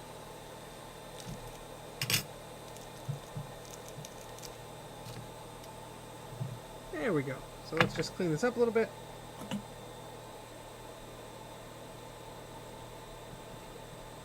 Again, just using some isopropyl alcohol to clean up any of the flux or the capacitor fluid that may have leaked or started being nasty on this board. Alright, great. So we only have 2 more caps to remove, then we'll start slapping new caps on. Just catch up on some of the chat. I've been missing it here. So Clint says he's penciled in for VCF Midwest again. Excellent. Look forward to seeing you there if I can make it out there. I'm in New Jersey, so I'm close, much closer to the VCF East event. That's in New Wall, New Jersey. If you're not familiar with any of these VCF events, just go to vcfed.org. vcfed.org. Hey, Chris is here. How you doing, RetroTech Chris? Excellent channel. Subscribe to him. You like PC stuff, and if you like people opening their garage doors by using old PCs, I mean, RetroTech Chris is where it's at. Subscribe to RetroTech Chris. I'm going to say that like 5 more times. Subscribe to RetroTech Chris. Excellent stuff there. He's a heck of a guy. He gave me a freaking dot matrix color laser printer, dot matrix printer rather, because I said it was cool. And he's like, "You want one?" I'm like, maybe. And then a big box showed up at my door. Excellent guy. Oh, well, Adam, I appreciate that. I may have to take you up on that offer. Don't worry, Kai. Just, put yourself in a box and, you'll take the slow boat here. You may run into some issues with food and bodily fluids, but you'll be fine. You'll be fine. Ooh, Kai just got a 660 AV board. Okay, alright, just catching up on here. Yes, there is a VCF West. Now, I think some of these, I think there's a Vintage Computer Festival, then there's a Vintage Computer Federation. 2 separate organizations, but they use the same acronym.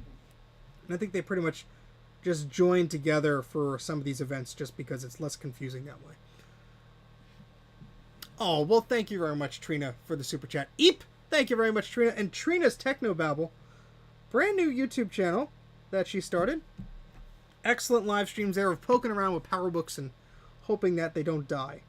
Oh, the parts came in today, Trina, so I'll be going through the convoluted process of mailing that to your country of origin.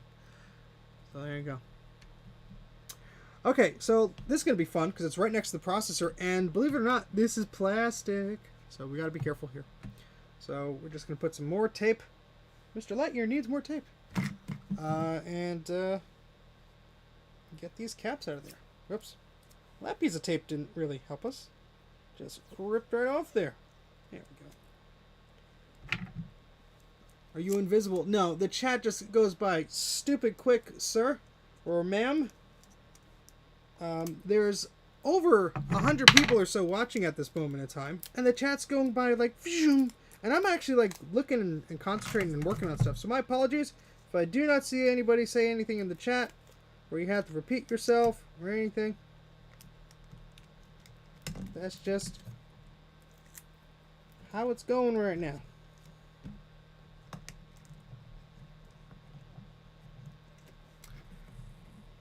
Alright. And we're going to put some flux there too. Oh, yes, he said me. I try and pay attention to the chat. I really do. I really do. Especially when there's not 100 people watching. But. So I think what's going to happen is I'm going to take these 2 caps off. I'm going to run upstairs and get a glass of water. We'll take like a 2-minute break. And then we'll continue.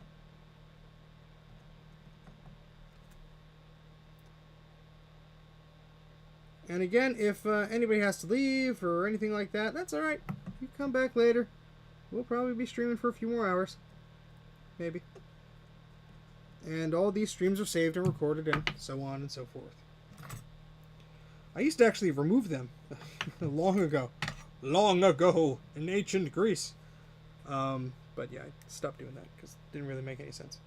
I think I was basically like removing them because this was like, oh gosh, when I first started, and I'm like, people are going to see me not say words correctly and make fun of me. Yeah, that'll happen either way. Alright, that should be fine. The elusive Mac 3.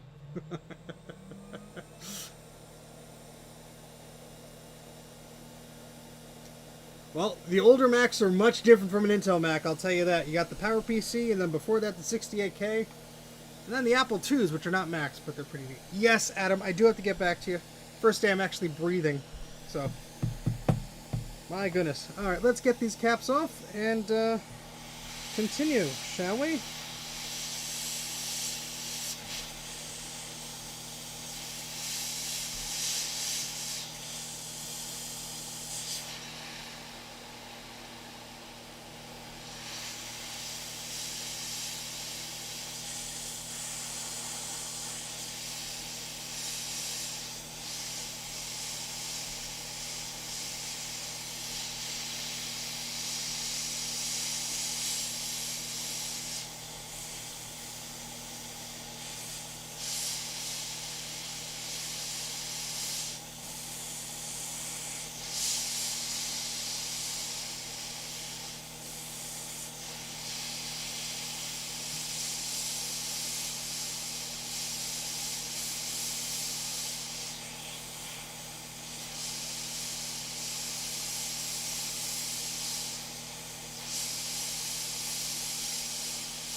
This one does not want to come quietly.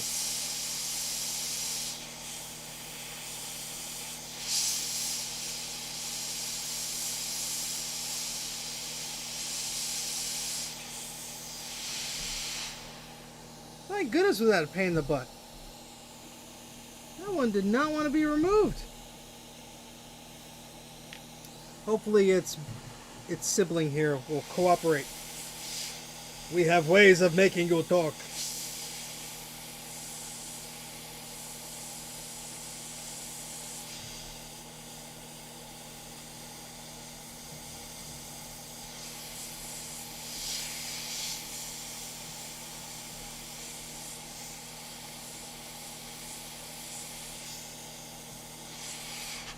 There we go. And all the caps have been removed from the board. Yay! Oh, you sent me that email. Okay, great. I will take a look at that, Justin. Yes, thank you. Yesterday was one of my a final interview I did. My goodness, it take a long time. And of course, you're all stressed and all this stuff. Hopefully, good things will come out of it. All right, excellent.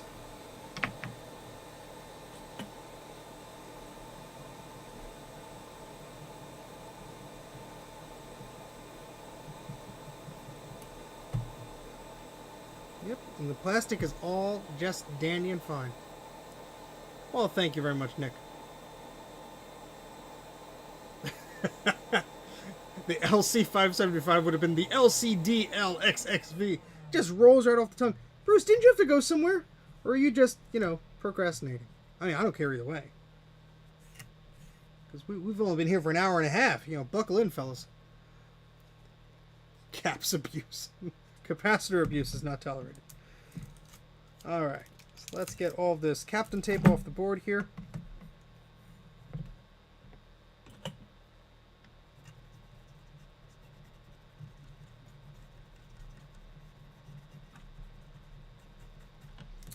Alright, so we're almost ready to put some brand new caps on the board. Now, since Bruce is here, I cannot go without mentioning this. Otherwise, he will just not let me hear the end of it. So my good friend Bruce of Brankus Creations has his own YouTube channel. Excellent stuff, by the way. But what's really cool is he takes time out of his very busy day to build a website and keep it updated. And that website is recapamac.com or recapamac.com.au. Any of those URLs work. But what's very cool about that is that he has lovely things on the site like resources for recapping your computer. So if I go to resources here and I scroll all the way down, I'm going to find a lovely recapping guide for the Macintosh LC575. A lovely little guide here tells me that I need 10 capacitors that have a value of 47 microfarads at 16 volts. And then I need 2 capacitors that are rated at 100 microfarad at 6.3 volts. Thank you, Justin, for putting a link in the chat there. And you can even download a PDF, and there are beautiful pictures of the boards. And on some of them, I think the SE30 is one of them, on some of them he even gives you links to go to Mouser.com to even buy the replacement capacitors, taking the guesswork out of it. And he does this all for free because he's a nice person. And let's see if he put the Macintosh Portable non-backlit on here. He did not! Bruce! Oh no! No, that's alright. So Bruce has a bunch of guides that I know he's working on to update. The Macintosh Portable non-backlit version was one that we were talking about a little while ago, and I was helping him confirm some of the values on that. But check out recapamac.com, excellent website if you are in the country of Australia. He also sells SCSI 2SDs and blue SCSI devices and stuff like that. And Bruce does recapping and soldering tutorials, and a video. He just did a video about his ultrasonic cleaner, which is very cool. So go to Brankus Creations on YouTube. Let's see if this will load up there. Maybe. See how slow my machine can be sometimes. There it goes. And there's all the Amtech Flux videos and all this stuff. I've watched all of them multiple times. Good friend of mine, so he gets a plug. But yeah, just want to talk about Bruce there for a second. And now we're back. Alright, so let's close this. And I already have the book here. I keep a lot of these printouts in. I have these cutesy little... Where's my camera?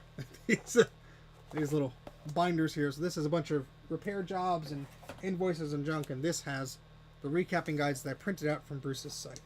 So I have schematics in here, or as Bruce likes to say, schematics.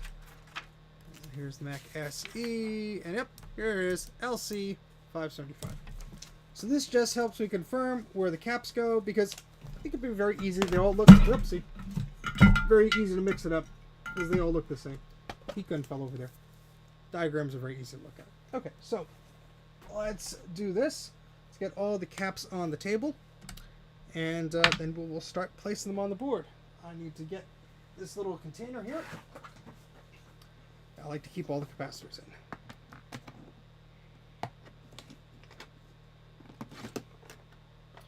That should do. Now, capacitors can come in all shapes and sizes. I like to order ones that are a bit smaller. That way they fit on the board a little bit better, and I don't have to worry about, you know, the pads touching things they shouldn't and all this stuff. So I'm going to take out, let's see, we have enough of these for this job here. Let's see if these would be a good fit. If not, I have smaller ones. Just talking to myself because you can't see a thing I'm doing. Yeah, that should be fine. So we're going to leave those out here. We only need 4 of them, so I'm going to take one of these out and put it back in the bag. So I do not lose them. They're very little tiny parts. And they're, you know, a bit expensive. There could be $1 or $2 each. And you can imagine for the type of work I do, I have to stock up on them. You get some bulk discounts, but these days with component shortages, you could be very hard pressed to find what you're looking for, and you have to order from multiple places, and then, my goodness, they're charging, you know, $10 for shipping and fun stuff like that. So, can I call you my little brother? I don't think we're related, so no. Thank you. I have an older brother. I think that's where I'm going to draw the line. Sorry. All right, so I'm going to go upstairs, get a drink of water. I will be back in probably about 60 seconds, 2 minutes. I have a little be right back thingamajig. It's going to play some cool music, and you could groove out to that. I'll be back in probably a minute or 2. And you can grab a snack or get a drink as well. Be right back.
I'm back.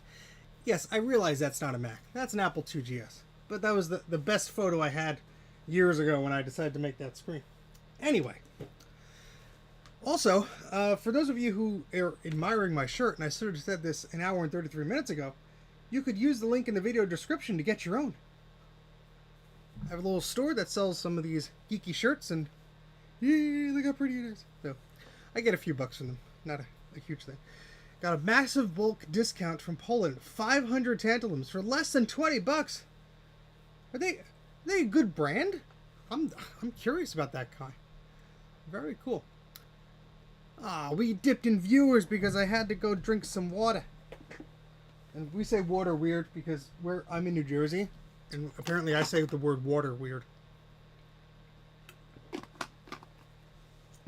What are you gonna do? Alright, so let's clean up these pads and put caps on. So as I was saying before, very important to clean this up because you're just gonna set yourself up for failure here if you decide that, oh, it looks fine, we're just gonna put some new caps on. So this board is very clean. I don't see any real problems. But you just want to make sure anything that's corrosive is removed from the board. And we're going to use some solder wick to lift up the old solder. And we're going to go ahead and put some brand new caps on the board. So I had to find out where I put my solder wick. Here it is. Oh, well, thank you, Justin. That's very kind of you to slap the link in there.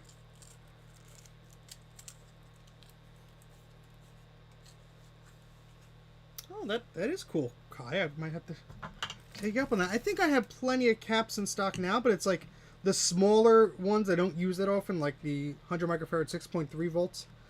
I don't have too many of them. So, I have to go back to the microscope view. I just began starting this. Sorry. Oopsie doodle. Hide that for a second. There we go. Alright, so what I'm going to do is I'm going to use this solder wick. Now, this is a Super Wick brand, no clean. Model number is 453-NS. And you have to be very careful with this. You do not want to rip these pads off because the wick is going to absorb the solder. And this is pretty clean. I could probably just leave these on, but I like cleaning them off anyway. You can just see how nice and pretty they are. And I'm just going to very smoothly and very quickly just move this over the pad. Very easy to get this stuck on the pad, and you do not want that because it could rip the pad off of the board. Then you have to do some surgery.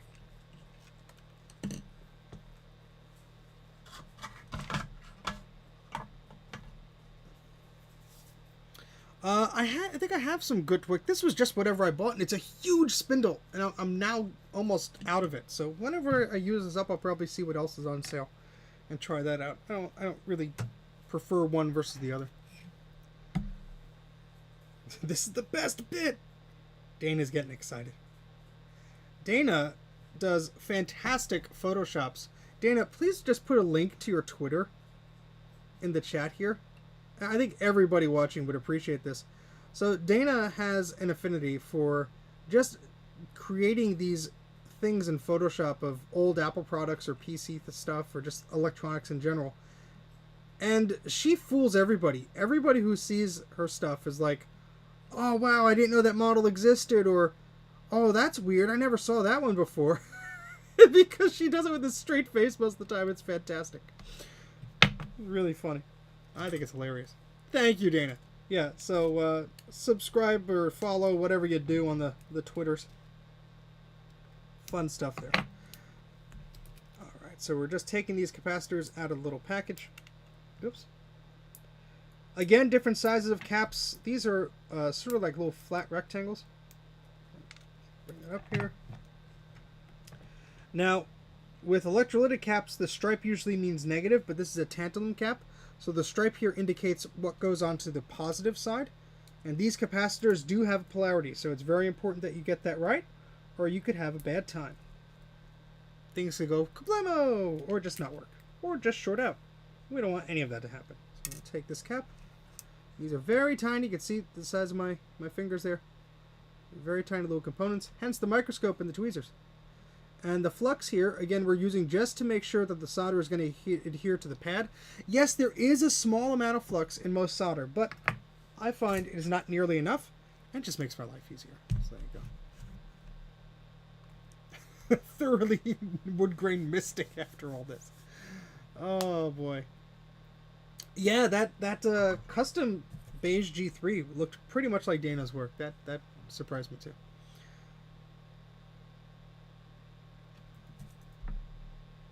Just move this fan so I don't inhale solder fumes, because nobody likes doing that. Not even me. I'm not that crazy. Alright, so let's try and get both these into frame here.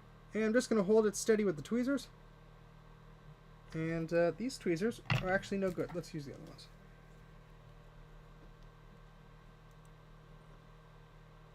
I just praised you, tweezers, and now you're making me look bad.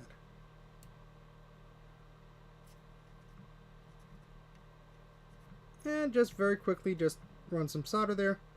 Let it stand for a second, and you're done. You're just going to repeat that with this one, and then we'll do the other side. But you can just see we got a very nice join with the solder there, and that's all thanks to the flux there. Without the flux, you'd have, you know, streaky solder and stuff like that, and just overall just blah, a mess. This just makes it so much easier. And I like things that make my life easier. Alright, so what I like to do is after I solder on capacitors, just make sure they're actually on there. I just like to use my tweezers or whatever I'm doing, just give it a little nudge. Just a light tap. It's not going anywhere. Those are good. Check the polarity. Positive goes to positive. That's the stripe here on tantalums. Electrolytics are different. But there we go. We're all good.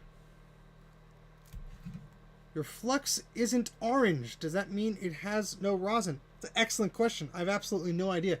But it does have sort of a beigeish color to it. So there you go. Oh, well, thank you very much, Kai. I will take a look at that.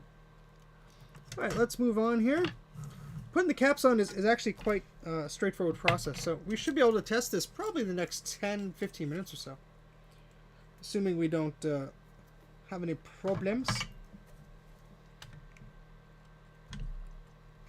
So I'm actually going to trim the wick here. One of the bad things that you could do is if you have a long piece of wick that already absorbed a lot of solder, you could easily get into a situation where it accidentally touches something and it rips up a pad. We do not want to do that. So we're just going to use our wick here to suck up the old solder just very quickly.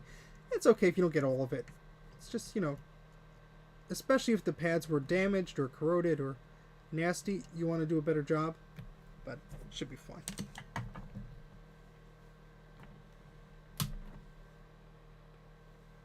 Yes, this is the Amtech Sample 88 flux. Has a very noticeable, sort of like a cotton candy smell to it. My syringe is broken from my previous one. The plastic just like broke. So the little, not the syringe, the little nozzle part is the word I was looking for. It's not the word you're looking for. So yeah, I'm going to have to spread it on with a tool. Otherwise it would just all come out, and I don't want to do that. So... Alright, so these capacitors are 47 microfarad, 16 volt, and I have a little baggie full of them. So we're going to start using them. There are 10 of these on the logic board. So let's put them on. 1, 2, 3, 4, 5. Let's start with those. Because sometimes I'm a foolish person and I accidentally knock them off the table. And then they get lost on the floor. And they're a little expensive to just get lost. So now these capacitors look a little different. They're a little taller and a little less wide. Now you'll notice that on the logic board here we have a little plus symbol on the other side. So we have to swoop these around. If I could actually... Look at that. Just falling all over. There we go. The flux is also nice because it kind of just lets it stick a little bit to the board. Just help you out a little bit when you're soldering. And after we recap this thing, we're going to test it and boot it up and see if it works. Which it should. I'm not seeing anything problematic so far, which is very good. And that's to be expected because this machine was in working order. Although surprisingly, sometimes I do get machines where the people who send them in say, nope, works great, just want to do it just in case, you know, for the future, blah, blah, blah. And I'm like, okay, yep, all good. And they send it in and... the thing has leaking caps or exploded battery, and I'm like, how did this thing actually function? Because it doesn't look like it would have to me.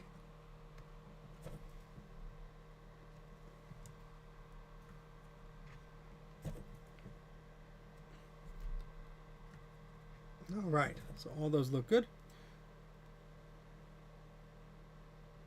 Have you tried using some of those Oscon? Yeah. See, I noted those caps that he mentioned. I've not had the chance to use any of those yet. I haven't really been in the position to order that type of stuff recently, but that does seem super interesting, especially with those modifications that I guess require, that really slight difference in the response time, I guess, of a capacitor. But I haven't done the what is it called, the Spicy O'Clock mod or anything. I think it's cool and everything. I just haven't done it. So, but hey, I think all this stuff that people are figuring out about those products is really cool. Little modifications and accelerators and stuff. All right, so let's go over here, and we're going to use our solder wick and clean up these pads, and put some new caps down there as well. Are the new capacitors, will they last longer? Yes. A tantalum, nothing lasts forever, obviously, but a tantalum capacitor does not leak. It does not have the same electrolytic fluid inside as the little cans, these old capacitors that were on the board, which have a little ribbon inside, a little curled, tightly wound piece of paper that's coated in a fluid, that's electrolytic fluid. The tantalum capacitors are a different formula, and they do not have that problem. So they are made up very differently. Now, tantalum is a resource that is a little bit scarce, and I think there's some controversy behind of how it's obtained and all this stuff. So, it's one of these things that there's a limited supply of. And I do prefer using them, but the day that comes where you can't use them anymore, I will likely have to do something else. There's also polymer capacitors and electrolytics and all this stuff. Now, modern electrolytic capacitors will last you for 20, 30 years. Shouldn't have to worry about them, but nothing lasts forever. You want to make sure that what you're replacing the capacitors with is applicable for the job. They do not make the same types of values and voltages for all capacitor types. So you might see one that's like, oh, I need a tantalum that's this exact voltage and this size. You may only be able to get that in electrolytic or in a polymer type of package. And you know what? It's to each their own of what they use. I prefer to use tantalums, something I'm very comfortable with, something I have a lot of experience with. So far, no one has requested, I need this or I want that. And look, I understand if you want your board to look a little bit more factory, I guess. I mean, it's going to be inside the computer, but I guess if you're really a hardcore person like that and you really want to look a little bit like more original, then yeah, more power to you. But yeah, I prefer the tantalums, and that's just my personal preference. Everyone is entitled to their own opinion and all that fun stuff. So that is my reply to, will the new capacitors last longer? The answer is yes. Alright, so after we put these on, I believe we have 5 more to go. Yep. So we'll be moving along at a pretty good pace.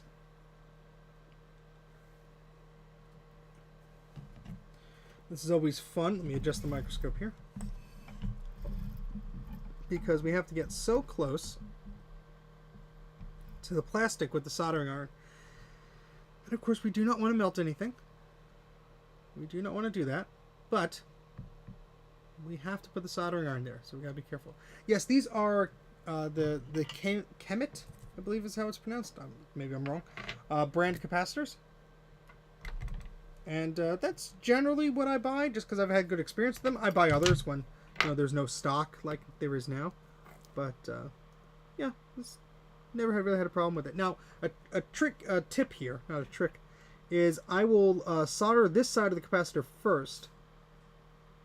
So I have plenty of wiggle room here. Oops, my wrist got caught on the board. Let me just get some more solder on my iron.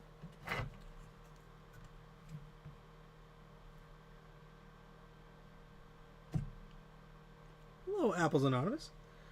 And we're just gonna do that again. With a really steady hand sometimes for this work. That's a little tilted. Come on. Really? Yeah, that should be 1 degree turned there. That's perfect. I know I'm a little bit of a perfectionist with this, but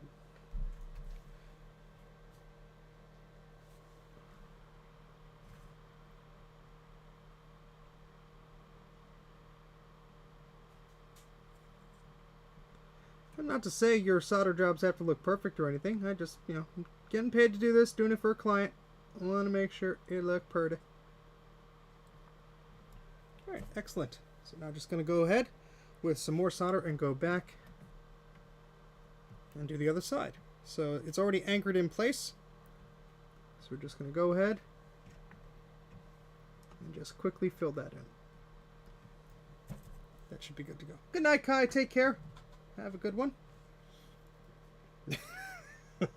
Don't tease him. He's up late. Time zones are a thing. Alright, so those are all good. We have 2 to put over here. So we'll be working on those next.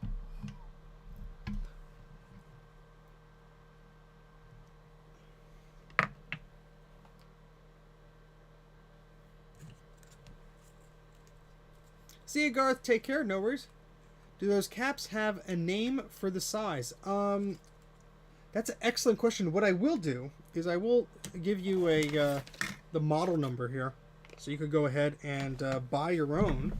If you want, I'm going to type that in the chat real quick. Just give me a second here. So this is from DigiKey, but if you look up the number, you could probably find it elsewhere. This is 399-8356-1-ND, and then that is also, there's another number for it, T491C476K016AT. Thanks, Kai. But yeah, these are for that particular size. I find that they are pretty darn pretty much perfect. I like the size of them. I think they are pretty good for these types of boards where you sometimes don't have a lot of wiggle room. I used to use the larger ones, and there was just, you know, you would have to approach them very carefully because it was very easy to just bridge something or have something just not fit right. And it was very, very hard because if the capacitor is too wide, you can't really put solder on each end and attach it. It's a pain in the butt. Is there anything wrong with not removing the solder on those pads with wick before putting on new caps? Just seems like extra work. It does, Strider, but as I explained at the beginning of the video, especially if you don't have magnification, it can be very difficult to see if there's any corrosion or any bad stuff like capacitor goo or anything that's nasty in the solder. Now, this board is very, very nice looking. It's very clean. However, a lot of boards I deal with are not. So I just take that extra step. Sometimes it's not required, and, you know, I'll just do it anyway, just because, you know, again, the client is paying for this service. I'm going to do the best I can to make sure everything is clean. I do not want boards to come back to me. Knock wood. And all the boards I've repaired, not one has returned to me for something that did not work. I test everything. I have the ability to test everything here. So that's why my prices are what they are, full service and all that fun stuff. But, yeah, I just like to clean things up because if we're going to put a new capacitor on, I want to be sure that there's not going to be any problems with that later on. I don't want a risk of anything getting corroded or any old goo just sitting out there and making my life terrible because I didn't notice it or anything like that. So yeah, it just takes a few seconds, but just my personal preference again. If you're just doing for your own work and you're like, I don't care if I have to redo it, it's fine. You do you.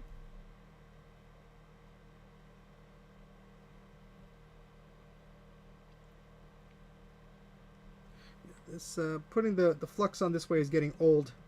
That's just because this dispenser is broken, but you gotta roll with the punches. Alright, so let's put some solder on our iron. Let's get on with it here. Yeah, these pads do look pretty clean. So whatever life this board had previously, it was well taken care of. And it would help if I had a capacitor there to put on. Here I am about to solder something. Alright, let's get 2 more of these out. There we go.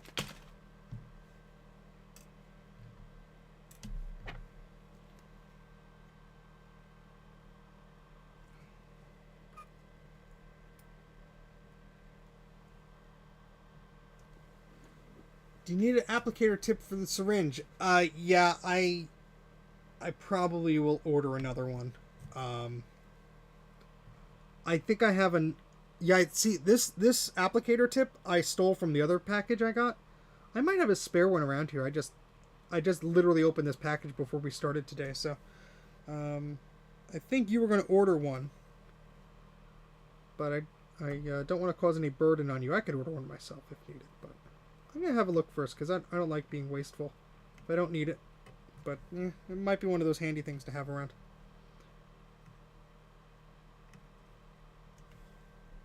I just want a little bit more solder there. There we go. I think that's fine. And it looks like a little wee bit of solder got stuck there. Let's get that off. I mean, this will all be cleaned and everything, but just want to be careful. Okay, that's all good. Again, the stripe here on the capacitor signifies the positive side. That is only for the tantalums. For electrolytics, the stripe usually means the negative side.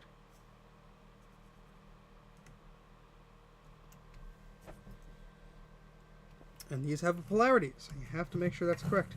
Just going to move this around, get a better angle here, because there's plastic right there. I do not want to melt that. And we're all good. Moving along.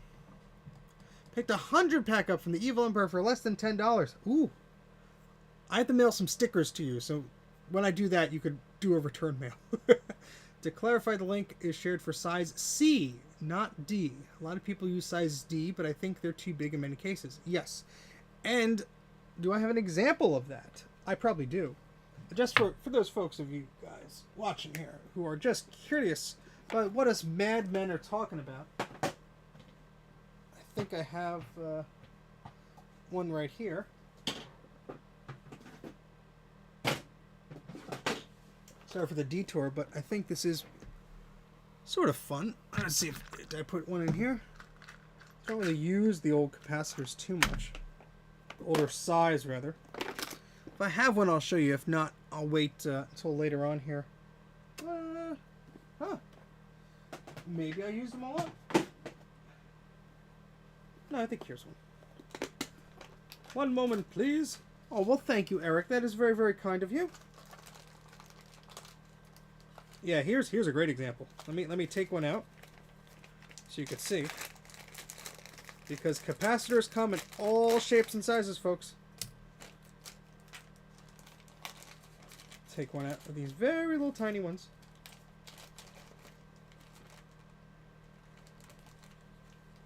Almost lost that one.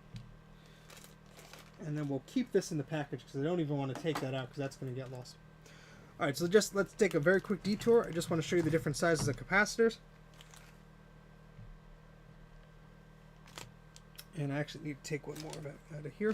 So we'll need 2 more of these anyway.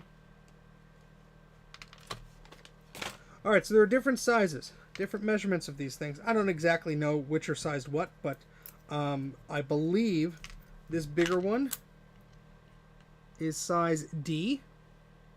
And my fingernail's a bit long there, but you can see my thumb is huge compared to this. Or finger, rather. And then this is the size I'm actually using right now, because they're a bit smaller. Just a bit of a difference there if you're, if you're not using this stuff under a microscope. And then, even smaller ones, for when those are too big. You got this little guy there. Look how cute. Look how cute. And then if that's too big, look at these little guys. They're little tiny. These are in a package, but you could see they're in like this tape that a machine would pull them out of. These are very tiny compared to those. So you can just see how the cute little capacitors. You can see the back of them. That gives you the outline there better. But yeah. But wait, there's more. If you call now, we'll throw in the capacitors, the axials, and the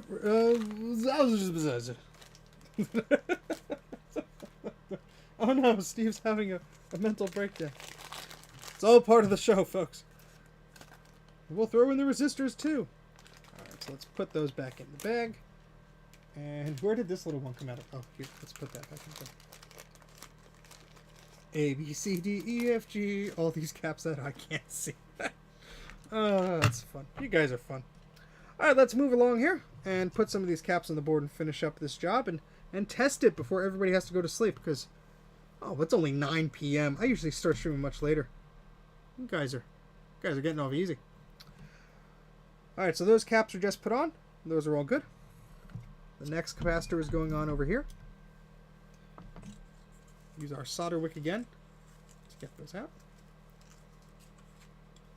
Ah, battery's not included. It's a great movie. God, I haven't seen that in ages. I always like those little robots because they fixed things.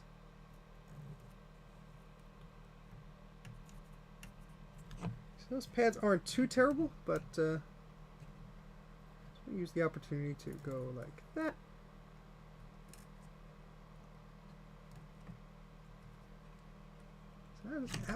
I burned myself just slightly. That happens when you're working very closely with the soldering iron. It's okay, folks. He is a trained professional. Or at least he plays one on TV.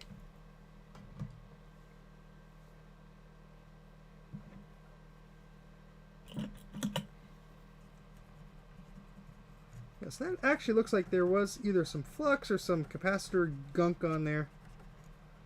Just use some isopropyl alcohol to help scrub that out. A lot of the time this, like what you're seeing here next to this cap, you might just see sort of like a coating that looks like it's brownish. That's usually just flux that was either in the solder or used during the factory to adhere these on in the pick and place machines, the automatic machines that would put this on there. Alright, so we have one capacitor to put there, so that's what we're going to do.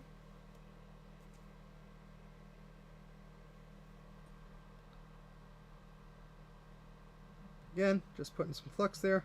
It's probably too much, but I will scrape that off gently, leave that on my scalpel there, and we could reuse the little bit that we didn't use there.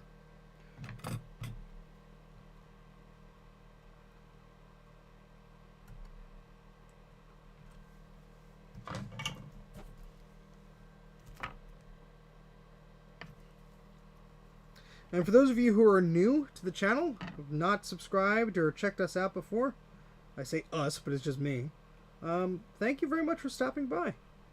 I know Clint did a bit of a retweet there, so that may have brought some of you here. And I know a few of my other friends did some retweets, so I thank them very much for drawing attention to this fun stream. I do also do non-live videos on YouTube. They're a bit few and far between because they take a lot more time to edit and script and all that fun stuff. But if you like anything about vintage computers or video games or electronics and stuff like that, you'll probably enjoy some of the content I have. I like to do historical videos about computers and things that, you know, people didn't really know about. Or one series I'm currently working on is the Macintosh clones, and that talks all about that brief period in Apple's history where clones of Macintoshes were allowed to be sold and licensed officially by Apple Computer. So you could buy a Mac from Motorola instead of Apple. No chance in hell that would happen today. But for a brief period in time, in the mid-1990s, it did happen. And there's a lot of interesting stuff going on behind the scenes there. It wasn't just, oh yeah, they sold it, then Steve Jobs came back and said no, and they stopped. No. Apple almost got bought by Sun Microsystems and all this stuff. Very interesting time at the company. Very interesting time. Retro Techie, no.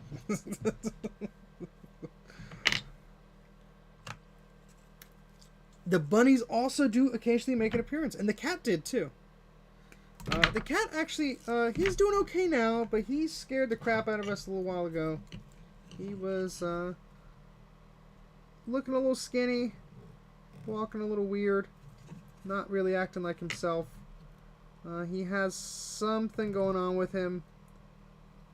It is potentially, could be lymphoma, but it could also be a stomach thing, a disease there. So, you know, he's nearly an 18-year-old kitty, so, you know, it is what it is. But we're trying to make him comfortable and happy. And he is gaining back weight, so that's good. So they gave him some medicine. He seems to be back to his normal self of begging for food and wanting attention constantly. Now, I will point out some things I'm seeing by these caps, because although you see that this board is very clean, there is some things to be aware of here. Now, you take a very close look at this pad. We're very zoomed in here.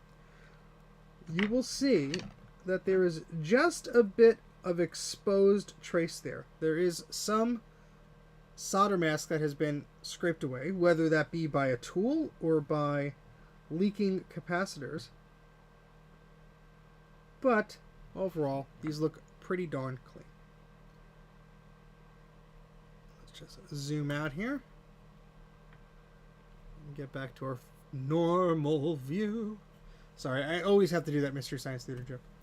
I came in late. Were the caps already removed, or did you remove them? I removed them. But that's alright. We have tools and technology to fix this. So what I will be doing here is, because if that is copper and that's exposed, that could eventually oxidize. But that's not really too much of a concern, because we do have ways of fixing that up here. Just adjust that just so I can get a better focus on that. There we go. Sorry, my wife is messaging me. Okay. And yeah, let's clean that up a little bit. So in order to put some UV solder mask on this, you have to make sure the area is very clean. And UV solder mask is just basically like paint. It's like a little substance that you're going to put on there to basically fix some things up here. So we're going to just take a little bit of this, just a little dot. Just a very small dot of this. And you're just going to go like that. That's even too much. I'm going to get the extra of that off of here.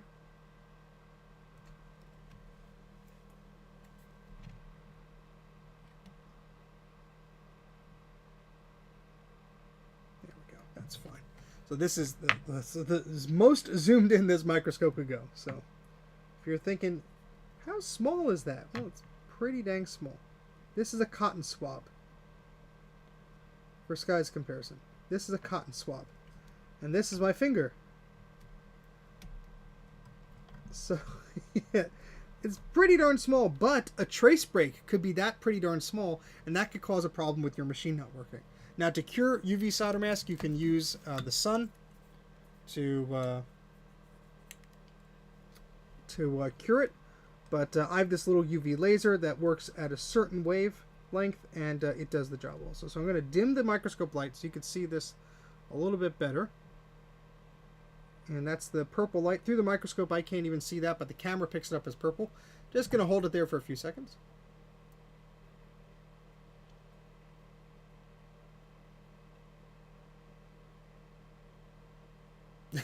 Thank you, Elemento. I don't think my rabbits would tolerate that. They'd kill me.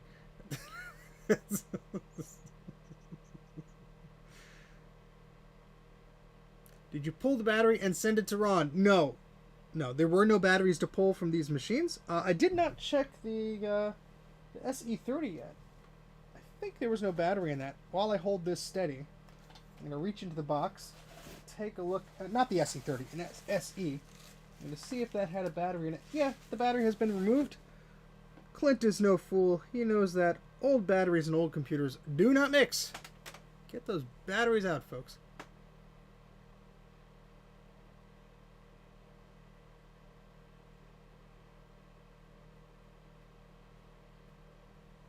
No, we're not going to point the UV laser at the camera and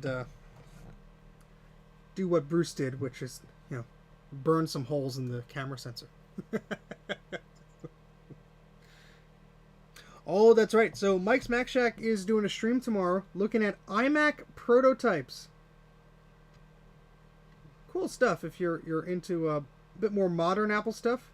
iMac prototypes are pretty neat to look at. All right, so that's all cured.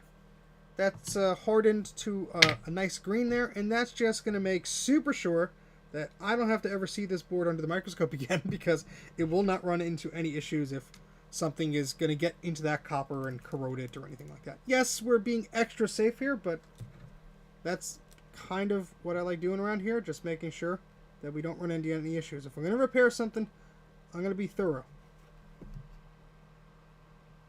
put some flux on here. And then we're going to put a new capacitor on there. I'm going to bring the light up again. Oh, nice! Yeah, you should totally do that, Clint. You know, it's interesting because a lot of your content is PC related, and when you do Macintosh, when you do Apple or Macintosh content, I think you have such a wide audience that you have a great opportunity to tell the unique history of these products.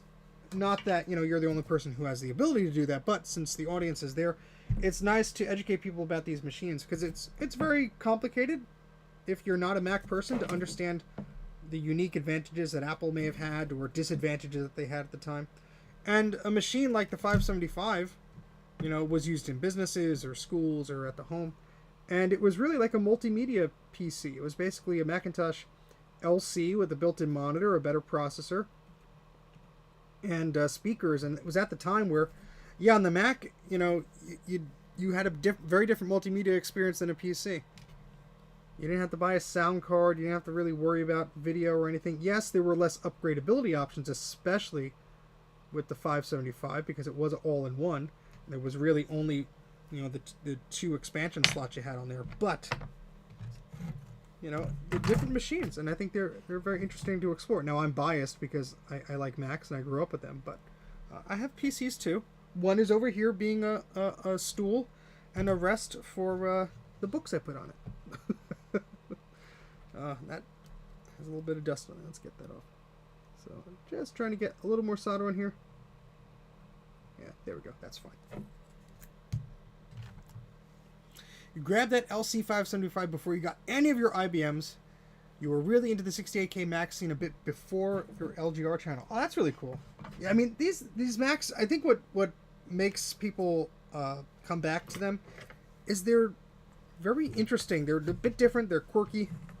And although with Windows you could emulate things, and yes, Mac things you could emulate them pretty well, with Windows there's more compatibility layers there, where it's like, oh yeah, you could just run this app on like any version of Windows in a VM or whatever. On the Mac it's a little more difficult. All the architecture changes, all the software changes, you know, everything going down that path for how many ever years Apple did whatever. And some machines, oh, they had this special, you know, these Quadra machines had a special digital signal processor, and they could do this slightly and better, and all this stuff. I just thought that was neat. So, sorry, just catching up on the chat. Is there a compatible .disk file of macOS 8 for the Mac 2? Bandu Gaming, I have no clue. I have not ever attempted that. I'm sure somebody out there has made it, but oh gosh. I don't know if Clint wants to know about my Quadra 840 AV, but I will try and tell a very condensed version of that as I solder the last capacitor onto this board. So, he's probably aware, and if you're not aware, I'll just tell for the general audience. The Macintosh Quadra 840 AV and the Centris 660 AV were 2 audio-visual Macintosh machines that they made before the PowerPC Macs in an attempt to just sort of say, look, this is a really powerful computer, and it can do all this video stuff, and has onboard digital signal processors, and like 4 of them, and it can do all this stuff, and blah, blah, blah. They're very popular and all this stuff, and neat, and they command a high price today. Well, in the early 2000s, I picked one up for literally $5, and it worked great, and I used it for a period of time, even had it plugged into my TV. I would play MAME on it, and all this silly stuff that I did with a 40 megahertz 68040 processor. But that machine suffered capacitor damage. And for almost 5 years, I probably spent like, I don't know how many hours on this stupid thing to try and get it to do anything. Back in 2017, I started working on it, replaced the capacitors, did this, did that. Nothing wanted to work. Didn't want to chime. Didn't want to show any signs of life besides the LED blinking on it. And just very recently, I took another stab at it, looked at it under the microscope, found 2 traces that weren't going to the right spot, fixed that, and it chimed. And I was like in this seat just going, so excited. So that was really neat. If you watch the first 5 minutes of the recent Quadra 840 AV streams, you will see a little trailer I made where I'm acting like a a silly person because I'm so excited that after 5 years of this joke of a machine, which everybody who was watching my streams repeatedly would say, "You're never going to get this working. You know, it's time to give up. You know, all this stuff." And I was stubborn, and it was my machine, and I was going to do what I wanted. And yeah, so I was very excited to get that working. And we have our last capacitor on the board. Bandu says, "I have a Quadra. When I turn it on, it doesn't like me. It just screeches at me. I wonder what's the problem. If it screeches, that may be the capacitors, or if you have a processor upgrade card in that, try removing it." Oh, Retro Techie, you silly, silly person. Okay, so all the caps are on here. What I'm going to do is just clean them up ever so slightly with a cotton swab just to make sure we don't have any weird residue around any of them. And then we're going to use the machine right behind me, and we're going to test it to make sure it all works well. So I'm just going to take my cotton swab with some isopropyl alcohol and just... I know this is no clean flux, and it'll all clean up in the ultrasonic cleaner and all this stuff, but I always just like doing this before I test it. And we're just also going to check the polarity and the position of those capacitors. The stripe is positive. That's going to the right spot. Same thing over here. That's all good. Same thing here as well.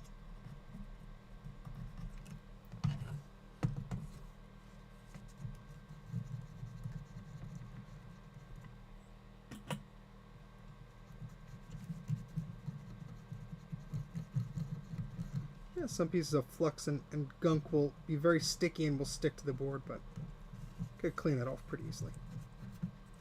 And thankfully this IPA stuff dries really quick, so even though it looks like I'm putting a lot of liquid on the board, that's not really the case.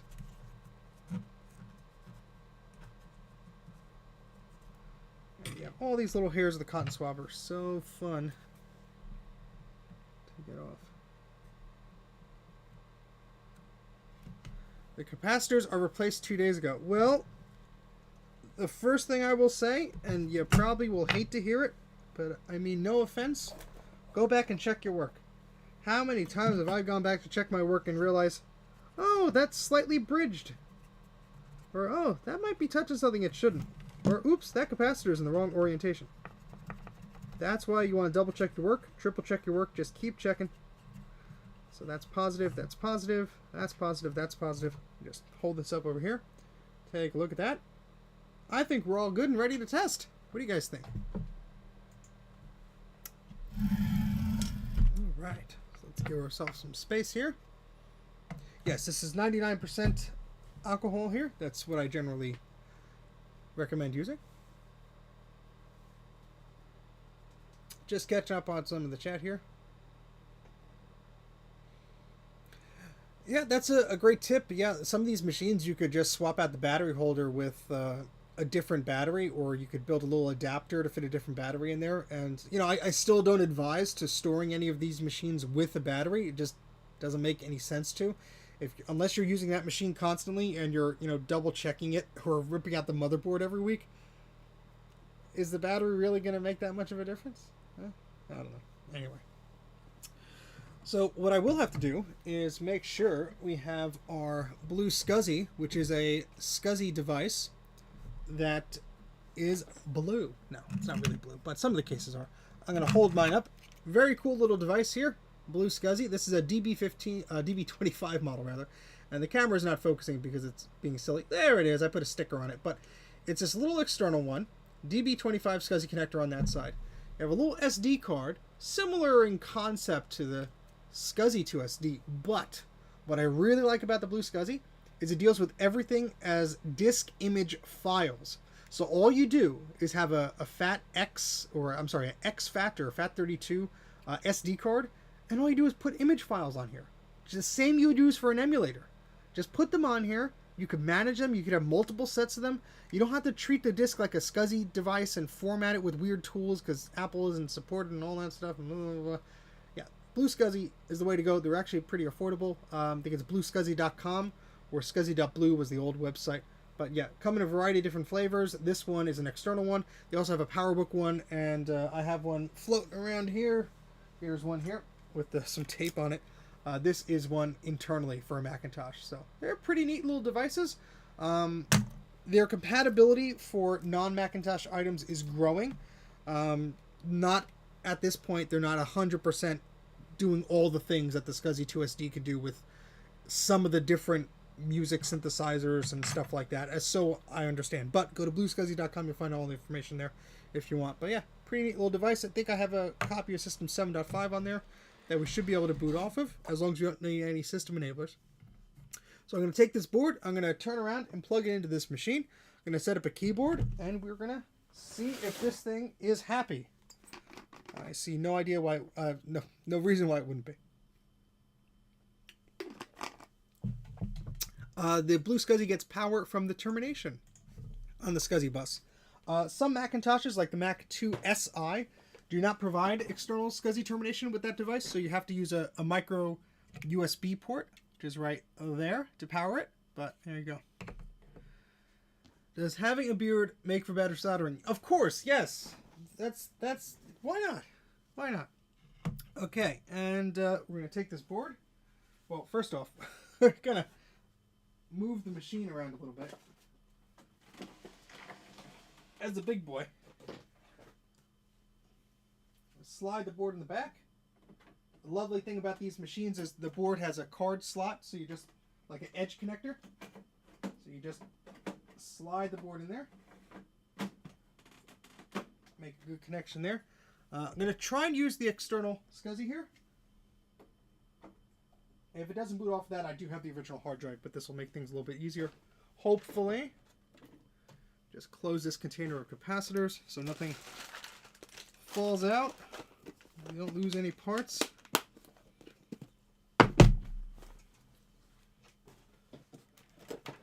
And you need a keyboard to turn these machines on. So, plug in our keyboard here.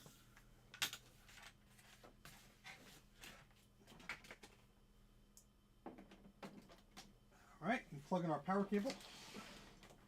Turn this little guy around. Probably won't be able to see this too well. I do apologize. My camera is in a fixed spot. I can turn it slightly. Yeah. Well, let's turn the switch in the back on. Hear that hum from the CRT. And now we're going to boot it up. Nice and happy. Got a startup chime. Nice and loud, which is always nice. And we're going to hopefully have it boot off of the Blue SCSI in a moment. If not, I'll put in one of the original hard disks and it'll boot right up. CRT on this always takes a little bit to warm up, so we won't see an image at first. Oh, we won't see an image at all because I took out all the memory and the VRAM. Oh boy. Let's turn this off. That's a rookie mistake. Got too excited. So here's our little baggie. That's a good lesson though. If you're recapping these or if you receive one that doesn't have any video memory, you're not going to get a picture. It will chime though. And that's always a good sign because then you know that the sound chip is not fried. Alright, so I'm just going to place this here. I'm going to put in all the video memory and everything. Wow, you have a 64 megabyte module on this, Clint? That is insane. That's going to give us a little bit of a memory test period there, but that's pretty cool. You don't see that too often in these machines. But if you're going to do a Mystic, or if you're going to play around with the LC575, might as well max that sucker out. Alright, so we're putting the memory modules in, we're putting the VRAM in. Making sure that's all seated.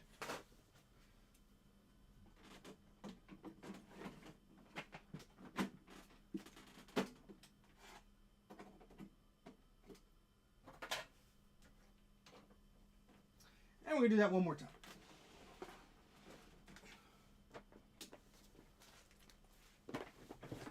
And we're going to boot it up. Happy noises. Happy beeps.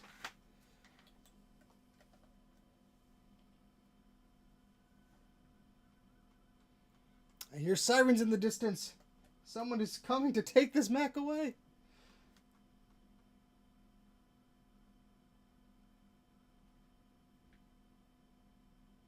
I haven't recapped this machine yet. The analog board, that is. There you go. Finally heard the CRT come on. Come on.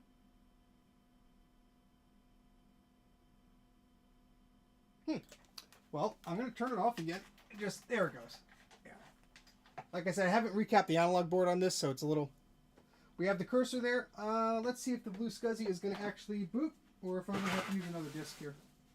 Yeah. All right, so it tried to boot, and it's saying, this starter disk will not work on this Macintosh. Yeah, because we have a different version of the OS than it likes. We need a certain system enabler, but but it is working. It is happy. Sorry for the refresh rate and the glare and all that stuff. Wait, I have that that fancy Droid Cam app. Hold on, we could be fancy here. Let's try this here. Let's see if I remember how to set this up correctly, because I'm a silly person.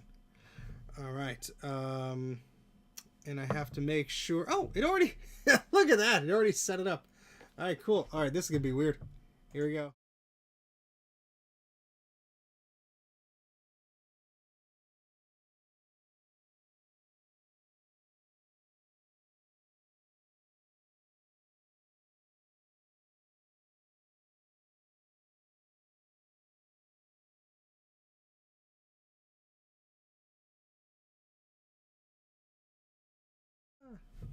You can see your own comments.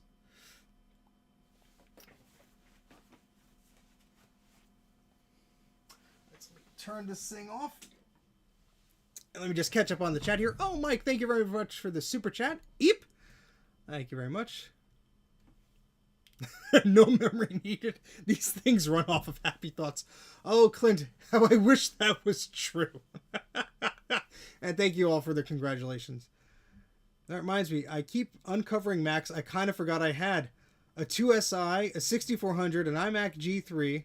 Almost afraid to look inside of them. Okay, well, I have some good news and some bad news for you, Clint. The Macintosh 2SI is extremely noticeable, well, known rather, for having an extremely leaky power supply. The same for the logic board. Those things are really some of the worst ones because the Mac 2 series is so old. However, I can assist you with that. I did do a recapping guide on the 2SI power supply. I have fixed mine, so you know that's fine. But it's not like some of the later Macs where it's like, the power supply will work. No, it's really, really bad. When I took mine out, it was drenched in electrolytic fluid. I don't even know how it was working for the period it was. It was just drenched. The 6400 you shouldn't have problems with. The iMac G3. As long as the battery didn't go in it, you're probably good at this stage. But yeah, the 2SI is something that you really want to have looked at fairly soon. Be happy to take a look at that when you get all settled and everything like that. But yeah, I would, yeah, exactly what the people in the chat are saying. I would not even try to turn on the 2SI. It is that bad. Trust me. All right, so let's get the second board here. Because why the heck not? We did one today. We've been going for 2.5 hours. I'm not going to explain as much as I go along this time because we have basically a repeat of what we did last time. I don't know if we'll be able to finish this in this stream, but we'll get a head start on it. How about that? And again, folks, if you have to go somewhere, you could always catch up later on. So don't feel bad if you have to run around or catch the stream at a later date. Yeah, that's something that I did not know, Clint, either. So I had a 2SI that was kind of acting weird, and I just happened to buy a spare power supply like back in the early 2000s for like $10, you know, back when Apple stuff was like dirt cheap. And I'm like, the power supply doesn't work. Let me swap it out. Oh, now it works. And then I opened it up, I'm like, oh my. Like that scene in Tommy Boy. Oh my God. New guy in the corner puking his guts out. Blah, blah. Yeah, so fun times. But the Mac 2SI is a great little machine, especially if you have the new bus adapter, so you can convert that one PDS slot to a new bus card slot. And the raw SCSI is a pretty cool project because it gives you Ethernet emulation on the SCSI bus. So there you go. A lot of fun things you can play around with. Okay, so we are working on the second LC575 now. Just get the microscope all sorted here. All right, and the camera's a little bit tilty. Let's fix that. There we go. All right, so I'm just going to take a look under the microscope. This, again, looks very clean. I would not be surprised if somebody cleaned this not too long ago. I do see some dust, but I mean, like, what machine doesn't have dust? Not seeing any leakage or anything, which is all good. I remember Clint did send me some photos, and everything looked pretty nice. Yeah, there is some of this gunk around here. We'll clean that off. That'll be cleaned off in the ultrasonic cleaner. I don't think that's conductive, though. I don't think that's really going to be causing a problem. That's probably maybe hard water stains or something like that. If we take a little cotton swab here, that should just clean right off.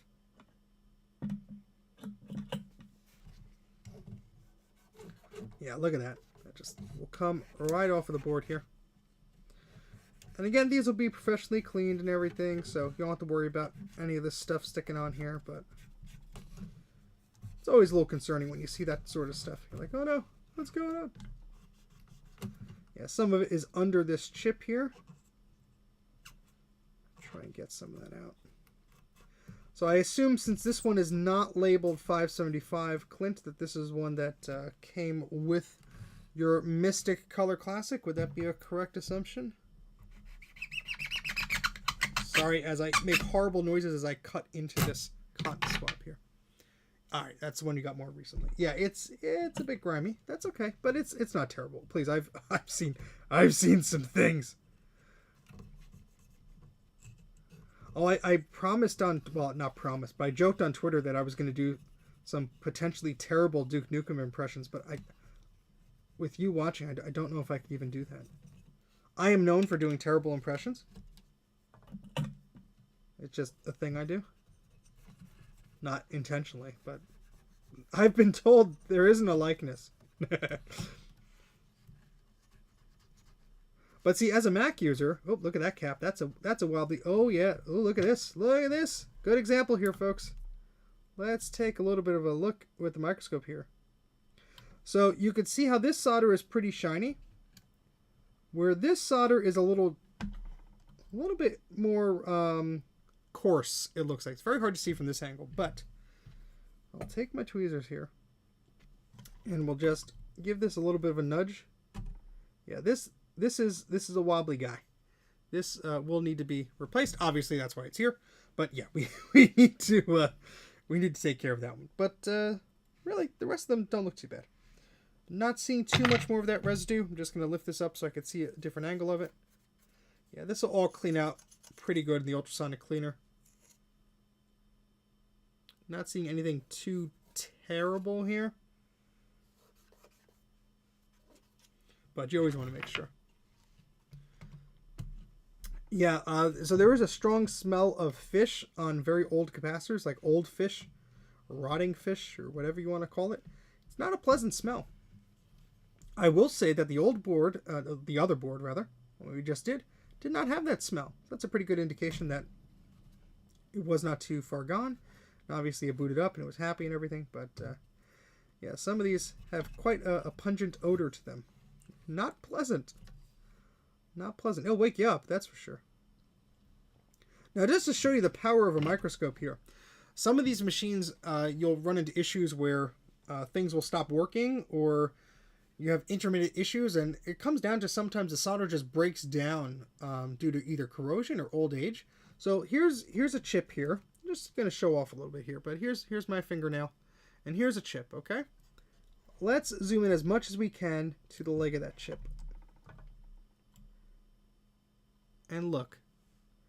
It looks a little bit different than you would have expected, huh? Because there's a lot of dust and stuff there. Now, an ultrasonic clean or some very rigorous cleaning with some isopropyl alcohol, IPA, will clean that all up and you'll be fine. Now, was there anything wrong with that? No, it was just dusty, but dust can attract moisture and other things. So it's very easy for somebody to just say, oh, the board looks fine. And then you take a look at that. And yeah. There's also a very small, very tiny solder ball. I wonder if you guys could see it. I see it just because I can see the microscope, but even on the camera, you might not be able to see it.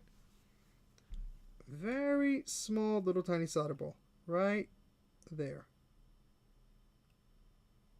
And it's just because solder breaks down over time.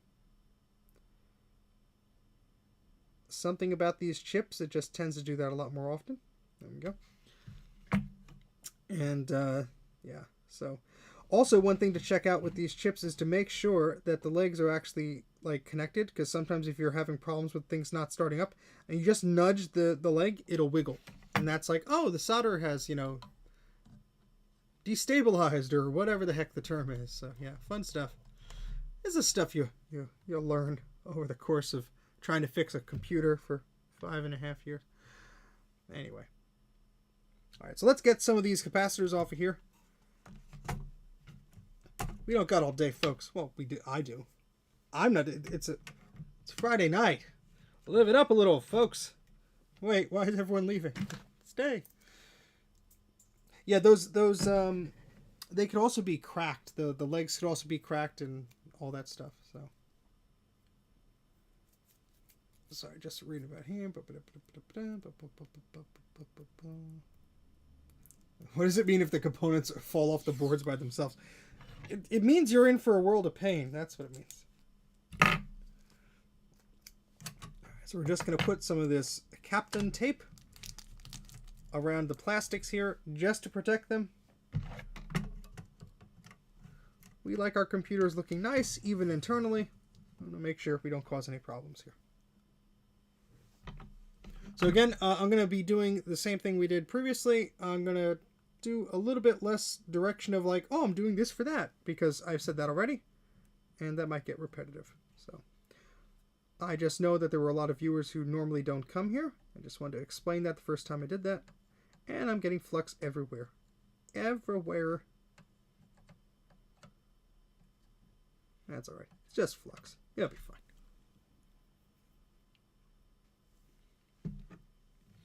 It means send the boards to Steve. Steve has a backlog of boards. A very long, delayed backlog of boards. But Steve also has stickers. So that makes everything okay. And if the camera focuses, there we go. I gave these out at the VCF Midwest event. And there's like basically a little color classic. A little 84 logo in there. I'll have to give one to Clint when I mail these back. But fun times. Alright, so let's get the hot air station up and get these caps off.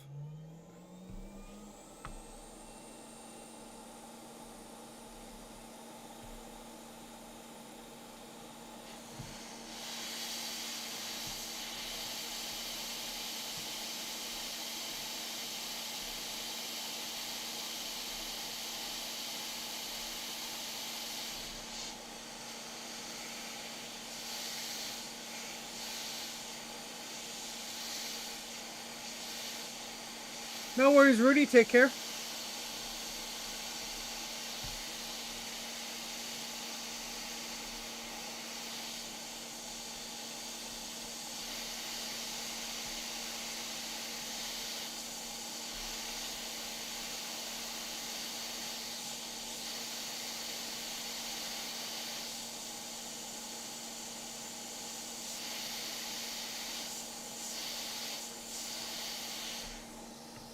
There you go. That one came off pretty happily. Do the same thing to the other.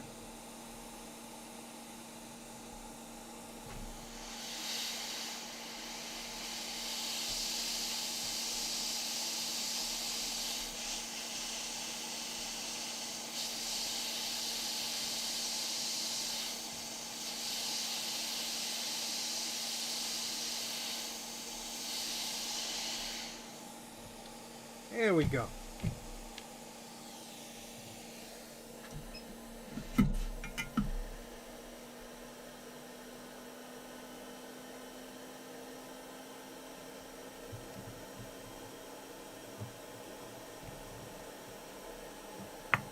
While we're over here, might as well take these two off.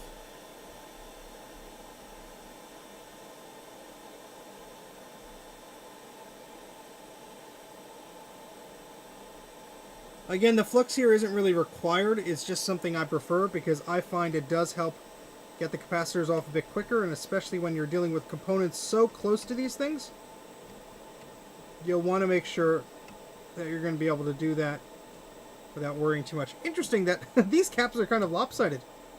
See how close they are to one side versus the other? I don't think anyone has recapped this because it doesn't look like they have. It looks like this is factory, but you know those pick and place machines can be a little bit wonky, I guess. Why not? I mean, anything's possible. Guardian shears. No, I'll do you one better. You know those big scissors for like heating ducts, like those big like honking scissors that are, oh gosh, I think the blade is like 11 inches long, just like. Oh gosh, yeah, that's not the way to go. I wouldn't do that. Yeah, the board was made at 4:45 on a Friday. Yeah, that sounds about right. All right, so let's get more of that tape. Where did I put the tape dispenser? There it is. Use your teeth.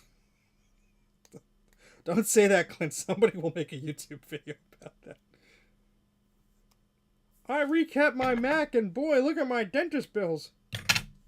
Well, that LGR guy told me to do it, so I didn't hesitate. Meanwhile, I tell people to take batteries out of old computers, and I get yelled at.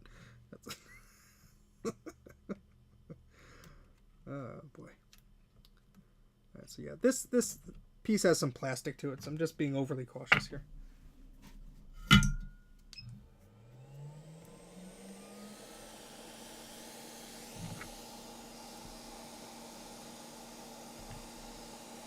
Wait for this to get up to temp. There we go.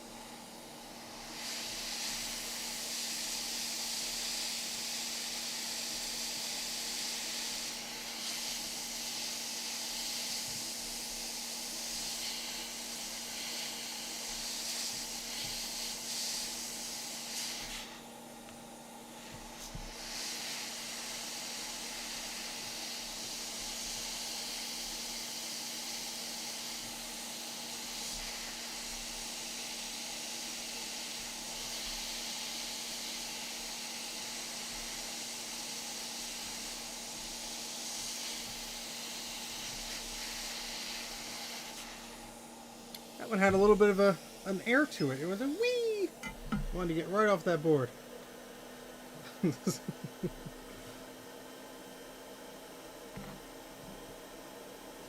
Little baby tiny solder balls here, but that's all right. That'll all clean up.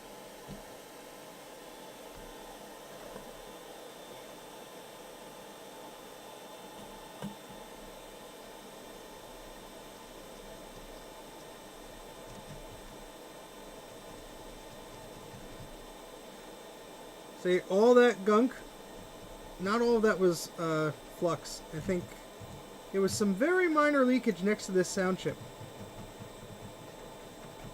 which you don't want to happen, but I think we'll be okay. I've seen far, far, far, far worse. We'll be fine. Alright, now comes the fun part, which, again, I don't like doing, but it's got to be done. There's the plastic bits right at the edge of the edge connector here. That plugs into the machine, because this is what plugs into the actual Mac to get it up and running. So that's what connects the logic board to the other bits. All right, so we're going to put this down here. Well, it would help if I put the tape on first, wouldn't it? No, that would just make too much sense. And for those of you thinking, my goodness, he's still streaming at 2 hours and 42 minutes in. The new viewers watching this may not realize that my stream record is, well, the length of the record rather, 9 hours, 10 minutes, and 11 seconds. No, I did not plan to stream that long when it started. And while I did stop at 9 hours and 10 minutes, I did not plan for the 11 seconds, which was a pretty cool, like, hey, look, the numbers are sequential type thing. But, yeah, don't usually stream that long. But there's been a few 8-hour and 6-hour streams. So it's kind of like a running joke on the channel. Like, 8-hour stream, 8-hour stream. And then my wife is like, you've been in the basement all day. It's good to know you're still alive. Please do all the things that you said you would do upstairs, like move these computers out of the living room.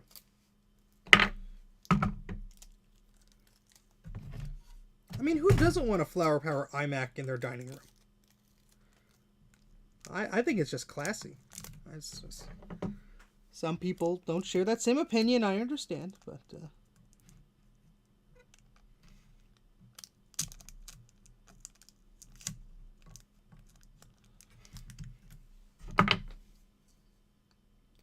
plasma torch. Thanks, Elemento. Oh gosh. Yeah, God forbid I get any of the easy run ones, you know. I only just had to deal with 3 of the crustiest Macintosh 2Xs I've ever seen, thanks to Adam sending some boards my way. And the reason he sent them to me is he didn't want to send them to anyone else. That's just, you could just feel the love. Or is it just spite? Like, I want to see him suffer. Oh gosh. I was sure one of those boards would be like on my list of like, okay, well, I'm not going to get to that for a while because it just doesn't want to be fixed. All right, so we have this little contraption here, a bunch of things just protecting the plastic. I'm going to put a bit more tape there just because there's a little wee bit of an exposed and I'm paranoid, but that's just me. Cow patties for the next board. Here's a field found. Oh, well, VHS in the chat, Vintage Hillbilly Shack, actually sent me some field found boards that are rusted to oblivion. I really don't know if I'll be able to save any of them. And I mean, they're pretty common boards too. So it's like, even if I can, like, would it be worth the struggle to try? It'll make for some good YouTube content, but, you know, at what cost?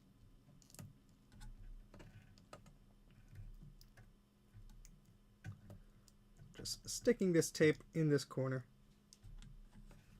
If I can, there we go. I mean, this stuff doesn't work miracles. Like, if you get it hot enough, it still will melt. But we're trying to minimize that as much as possible. But yeah, I guarantee you, Clint, that 2SI is going to be pretty interesting. I'd almost bet money that if you took that machine apart and smelled the power supply, you'd smell a nice fishy scent. Not that it's a nice scent, but it would be very pungent. Thankfully, those machines are pretty easy to open up, the 2SI. So when the time comes and you want to send that motherboard and the power supply to me, you don't have to send the entire computer. And if you need help opening that up, I'd be happy to just walk you through that. Because there is a fan that is clipped on next to the power supply. And yeah, if you follow the Apple service manual, you get 90% of the way there, but kind of a pain in the butt to get off, to be honest. But just one of those little Apple miracles that we get to experience by being Mac users. Like, oh, you have to take the power supply out, and before you do that, you have to take this weird thing out. All right, sorry, I've been rambling on. Let's do this. That sounds like an excellent project for Kai to do there, Elemento.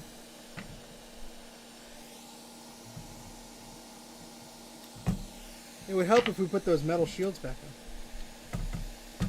The whole purpose behind me putting more tape in.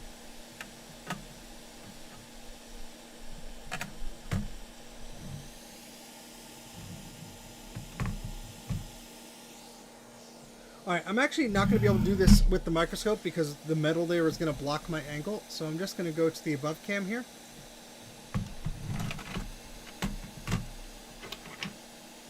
And you can see how messy my desk is while I do this.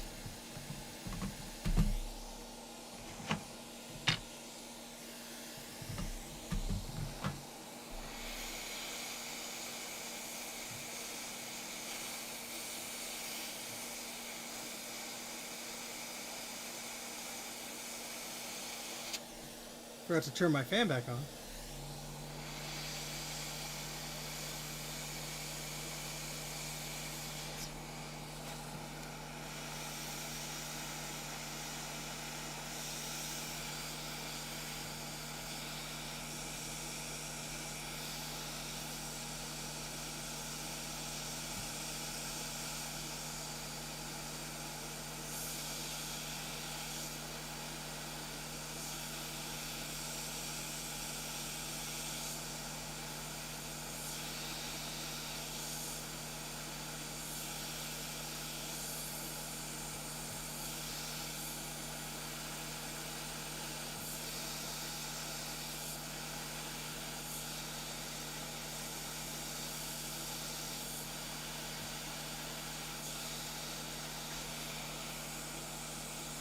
These ones are being a bit stubborn.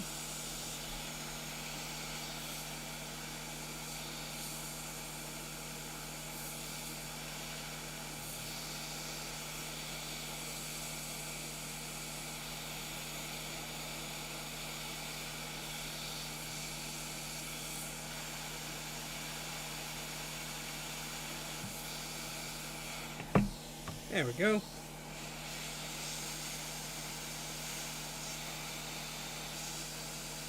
Oh, I could smell some cap juice on that one. Delicious.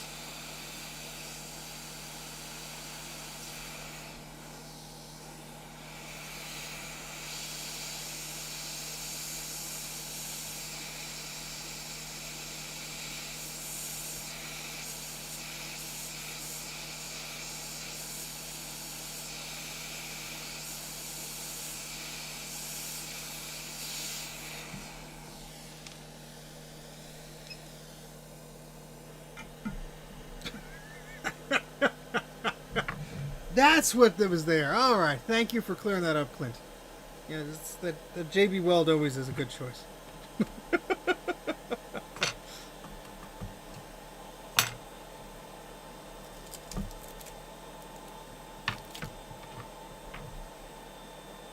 And no plastic is melted. Yay!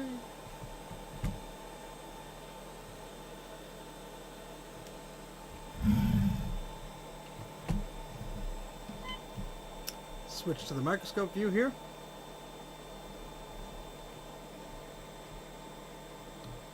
There we go. So these pads all have to be cleaned up, but let's focus here. The plastics are not melted, so that's good. This one does look a little funny. It just has some flux on it or some capacitor goo, which has melted, but we'll clean all these up. But looking pretty darn good. You grabbed a beige Epson zip drive. Very, very cool.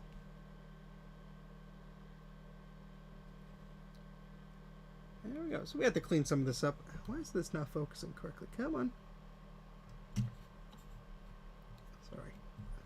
I see a little bit differently than you do because the camera is positioned on a different lens. There we go. Yes, these all look pretty good. They'll clean up just fine. And you can see some of the gunk that was left behind here. Yeah, so I'll have to tidy that up a bit, but that's okay. All right. Oh, also a quick tip here, and everyone's probably already seen this because everyone always reminds me whenever I work on one of these boards. I'm surprised nobody has mentioned it yet, or maybe I just didn't see it. These little circle dealies, you could probably see it in front of my face here, that are pinned to the bottom of this board, are responsible for grounding and making the sound chip work. So if you're missing some of those, there's 4 of them on this board. If you're missing them, that's not a big deal. You could make something that will attach to it. But there's a special ground plane on the bottom of the Performa or LC500 series. And without that, the sound will not work 1,000%. So it may work 100%, but not 1,000%. Just wanted to bring that up. Alright, so we're going to get rid of the painful ones here next to the plastics, because that's always a pain in the butt. No, they are not earrings. No. Apple included free earrings on their old computers. It's a BuzzFeed article for you. Is BuzzFeed even still a thing? I think that was like 5 years ago. I'm old. I'm old and out of touch.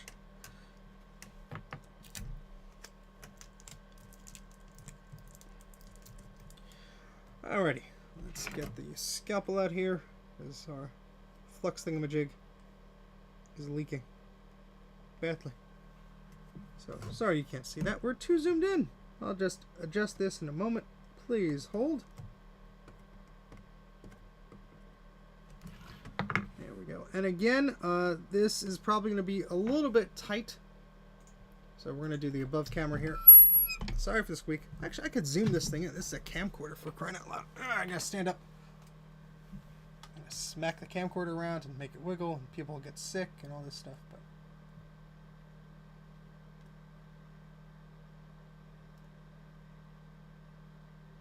the magic of camera placement. All right, cool. Ooh, that sounds like fun, Elemento. Enjoy. Take lots of pictures. All right.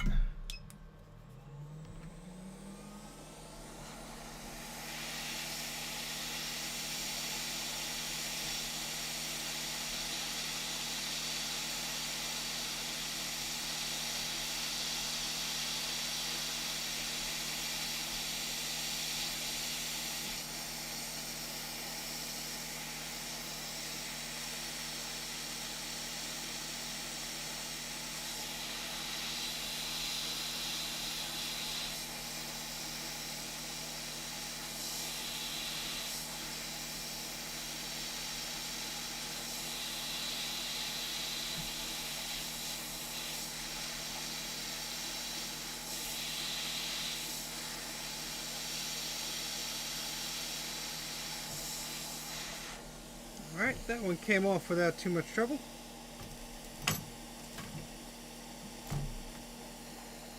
And the plastic is all fine. So we just have 4 more to remove here. We'll start placing caps back on the board. And we should be all good, hopefully.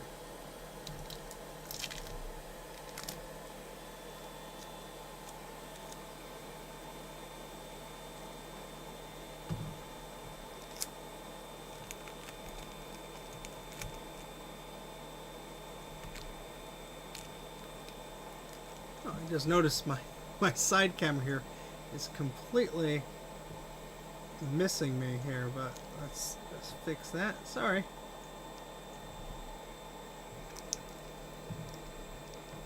The fun part of when you move your camera around and then forget that things were placed in a certain way for a reason. Fun times. Fun times.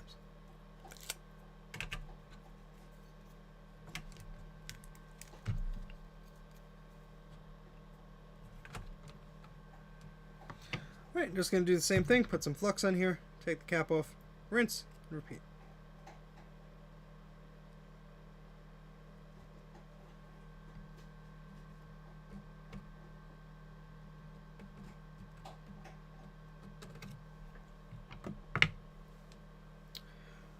Alright. Catch up on the chat in 1 second, folks.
That one was being very stubborn.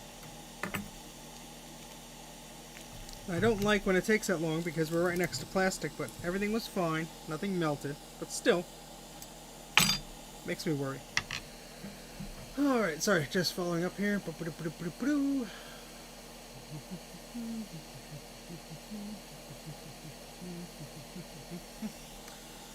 so let's put this down just for a second. For the sake of time here, I'm going to put tape on the rest of the areas so we don't have to stop and do that again. And then we'll be on our way to slapping new caps on the board. Yay! The crowd goes wild.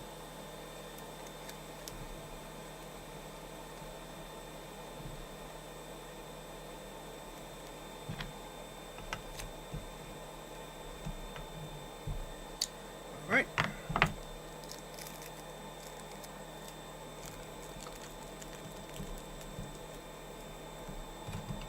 There.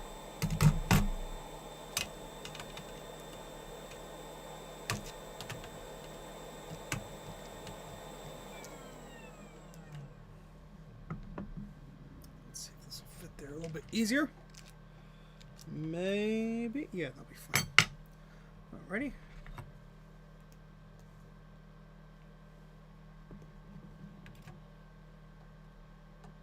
Again, some of these caps are on a little bit lopsided. Some of the pads are less covered than the other, which makes it a bit of a pain when you're trying to take them off because there's a little bit less solder exposed. So we'll not want to come off as easily. Just reuse some of that over there. That's fine. Put that down. And again.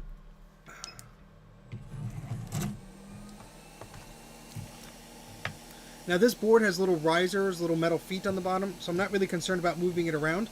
But some of these boards do have a lot of what we like to call bird seed, very tiny resistors and capacitors. Be very careful when you swivel them around because you can inadvertently break those off. You could fix them, but you know, one less thing.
That one was, again, very stubborn because there was not a lot of solder exposed for me to heat up there.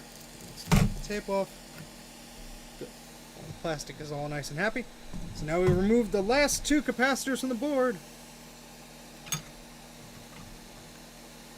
Where'd the bent one go that I used before? There it is. Pack It Up Records. Sounds like fun. Put on some good music for us, huh? Music to solder by.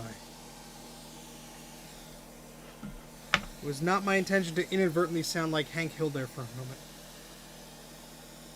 Very, very poor impression. Again, that's what I do.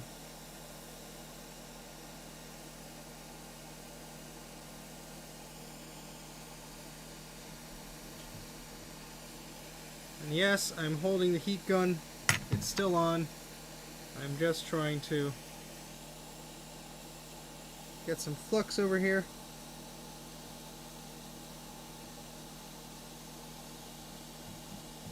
There we go.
One more to go.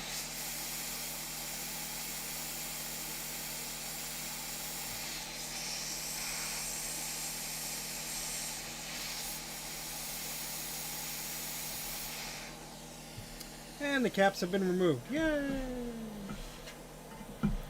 Well, thank you very much, HMSS Sherlock.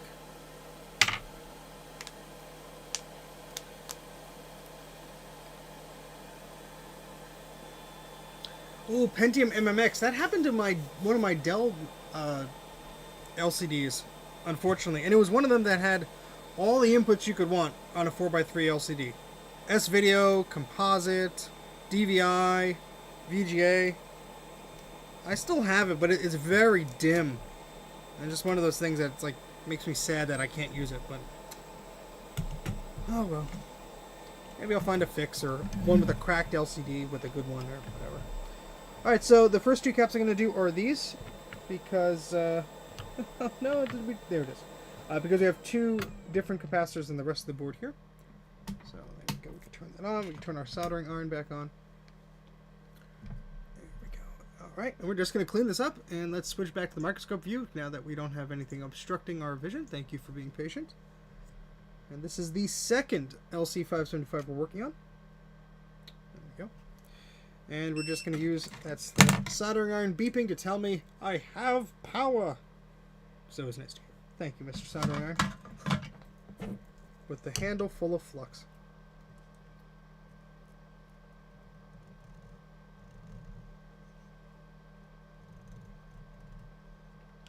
I'm going to have to chop this solder wick off there because it is getting a little bit too long. That could be dangerous. We're trying to cut things.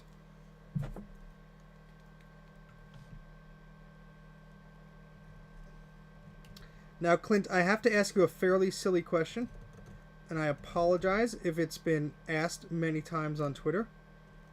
But your the cats that appointed you their adopted adopted feeder, are they gonna be okay at the old place? For those of you not in the know, gosh, probably months ago at this point, Clint on his Twitter account posted a little short snippet of some feral cats just like coming up to him and being all cute, and of course everyone was like, "Oh, kitties!" It's something I thought of. Yeah, there is. That should be fine. Yeah, see, there was just a bit of like copper there, but since this will all, what am I doing? I have to clean that up first. I just wasted flux. No. This will be cleaned up. Yeah, that's just a little bit of gunk. That'll just have some solder over it, and then it won't be exposed. It won't corrode or anything like that. But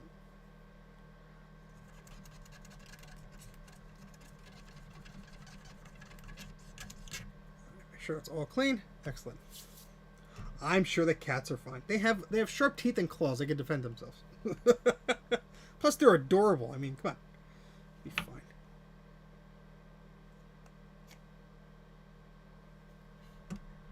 Alright, so let's put some new caps on. Way too much flux, but we can spread that around.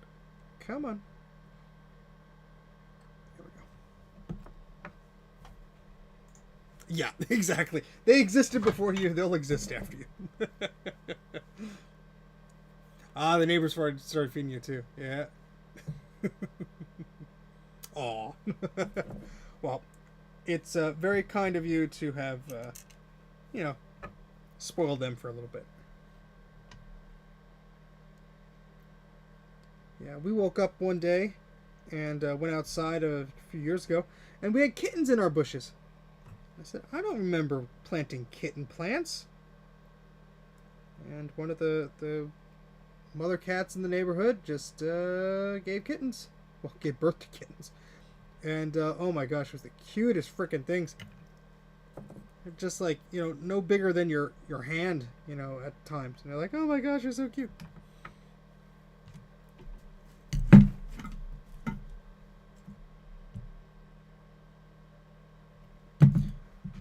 Alright. Let's get these on the board here.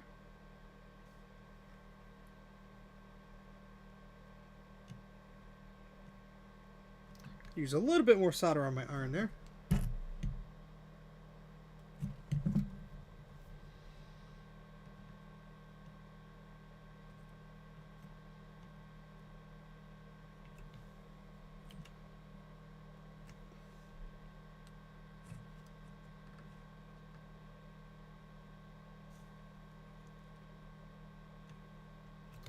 Let's put a little more solder on the iron there just so Yeah, these ones that are flat, it takes a little more work to get them in the position you want. It's just the way they're made up. That's fine. So I woke up to my porch. There's a random Macintoshes left outside. I brung them all in. They all still work. How do you get that working? How do I sign up for the please leave me random Macintoshes on my doorstep? I mean, I'd like to know. Not that I have space for many more. Oh, that's pretty funny though.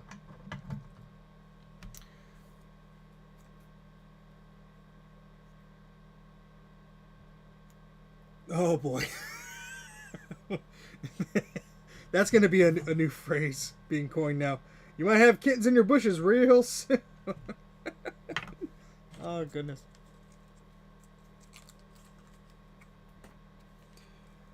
I'm going to tell a story that I love telling, and it's, I believe it's on the Macintosh Folklore website, which is a fantastic website if you ever check that out, or, got to clean this up a little bit.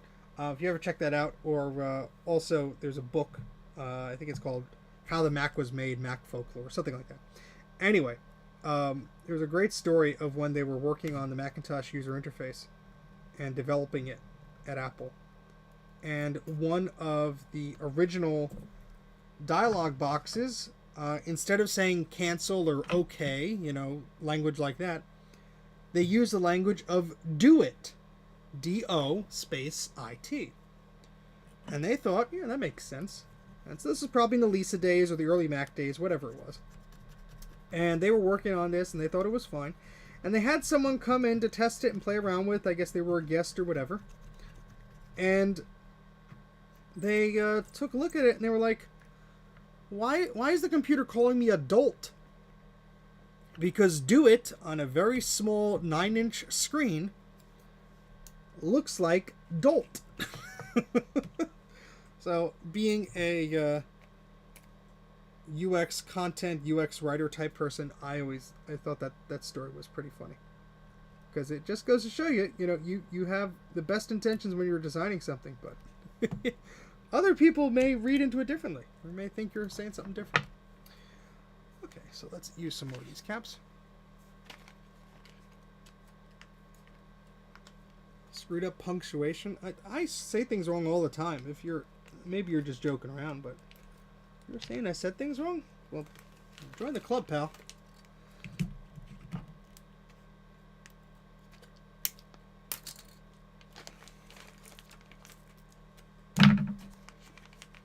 Yeah, I've told that story once or twice before in the stream. I always find it interesting.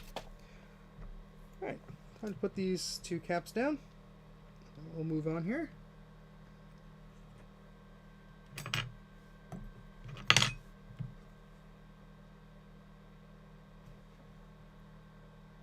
There's also another story, I'm not going to repeat it, but it was like hide in the closet. This was the Sony exec that was secretly visiting Apple to test out the alternative floppy drive that Steve Jobs didn't want to do.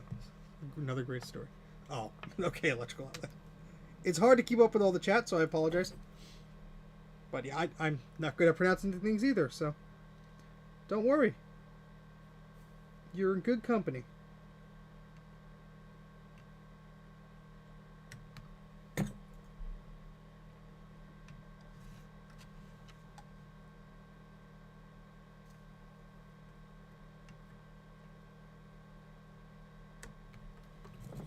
I once had someone tell me that I was saying my last name wrong.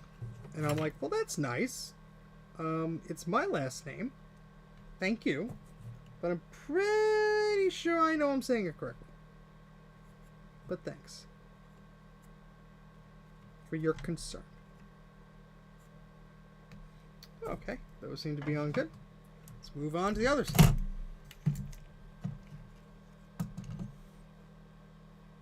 Just those funny things in life. Oh yeah, this Power Mac 7100 code name. Yep. Lawyers are wimps. Got a lot of great stories on that set. Oh boy, yeah, we'll take a look at this in detail in a second, because there's some interesting stuff going on here. By these two caps. It should be fine, but this is why an ultrasonic cleaner is your best friend when it comes to machines that are exhibiting some of this behavior. So take a look at that in a sec.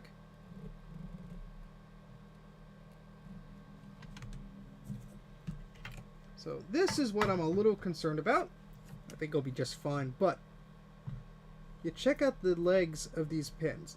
You see all this brown stuff? Most of that just looks like flux. But it also suspiciously over here does not look like flux. And that could be just the start of leaking capacitors. And you can see some of that is just compounded a bit there.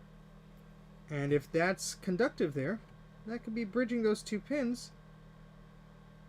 Let's get out the multimeter and do a little quick testaroni.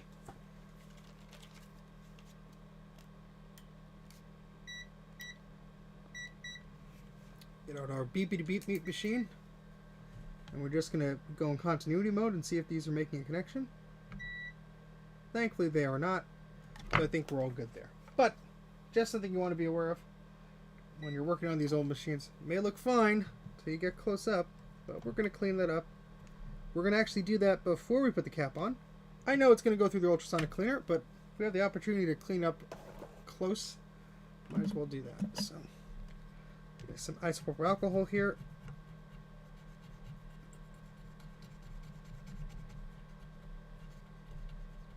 Because some of this does look like flux, but not all of it.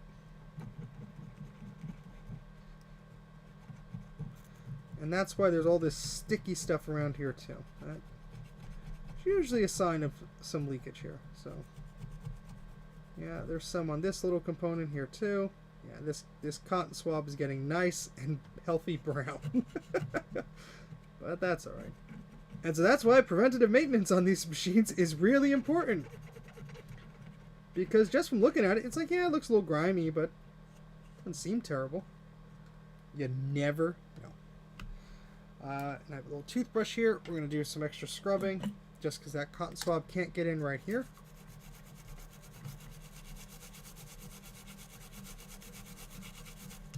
Same thing to this side. And now we zoom in.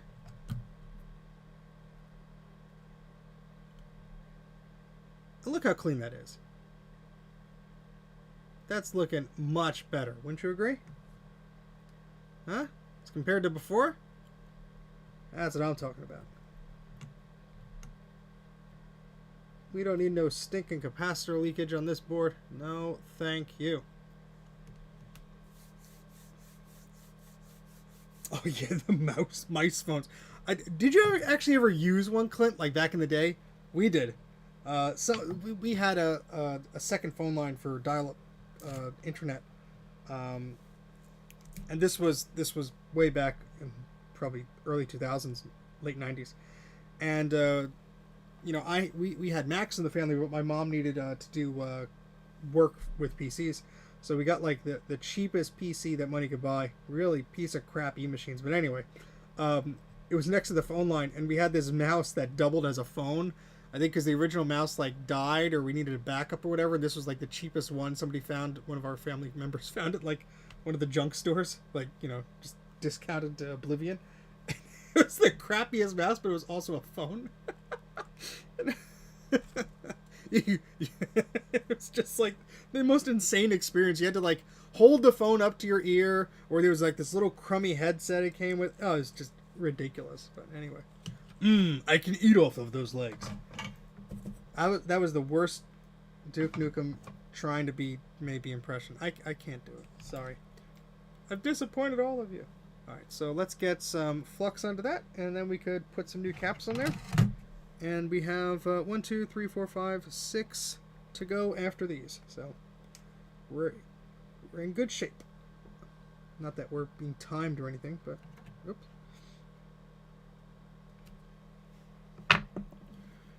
Alright, and we need more capacitors. Yeah, this was an E-Machines, I think it was a 333 AMD.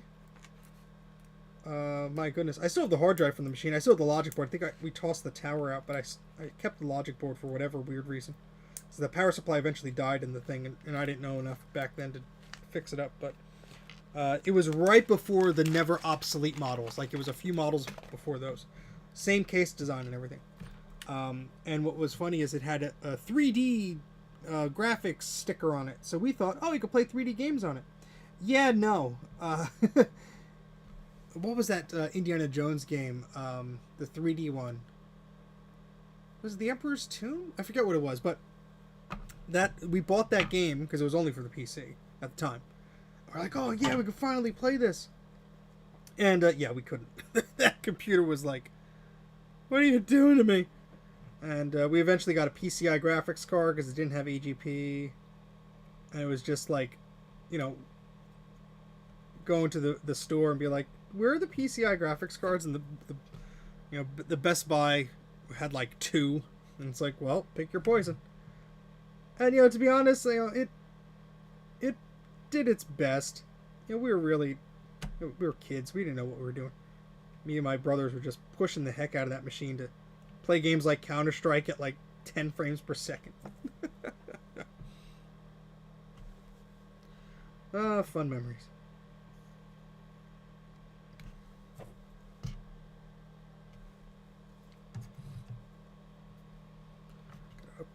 So here's a tip that my friend Bruce taught me, and it makes perfect sense, but sometimes you get a little silly. Just rotate the board to meet your needs. Don't, try and solder between plastics. Just move the board around. Much easier to do on these ones than some like the Mac2 boards, which are pretty chunky, but yeah. Oh, nice! Yeah, I saw one of those Mac phones. Oh man, if you do some oddware about that or something, even if it's just like a blurb thing. This is so stupid cool. A friend of mine got what was it? Was it called the Mac Watch, or whatever? A friend of mine in the UK got one of the Mac Watches. One of them sold for a silly amount last year or so. He got this one at a pretty affordable price. But I just love that kind of quirky stuff.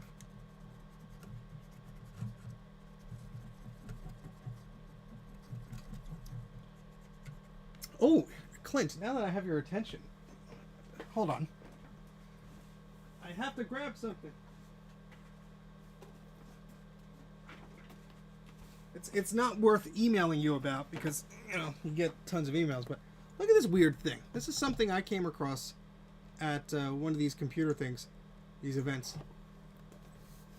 Help if I was holding it upside down. This is a Real Magic NetStream 2. And this is something that lets you stream MPEG-2 video across a computer network. And so the guy that worked at this company was there. Is the price tag still on it? Yeah, $1. He was like, I don't know, $1? I'm like, okay. Just because, I'm weird, and I thought this stuff was pretty neat. So it has the box here. It's this, I believe it's a PCI card. I'll take it out of the box in a second. The discs are in a different place because I took them out to image them. It's just this weird thing, it's designed especially for networked MPEG-2 video, PCI designed for Windows 95 and NT 4.0. It's just this, I just love the imagery on this, like the guy reaching for the globe. Like, what the hell is this? Oh, it's so great. That says corporate networks, so yeah, it is a thing. So I would assume like you would need another piece for this, so it probably won't make an entertaining video or whatever.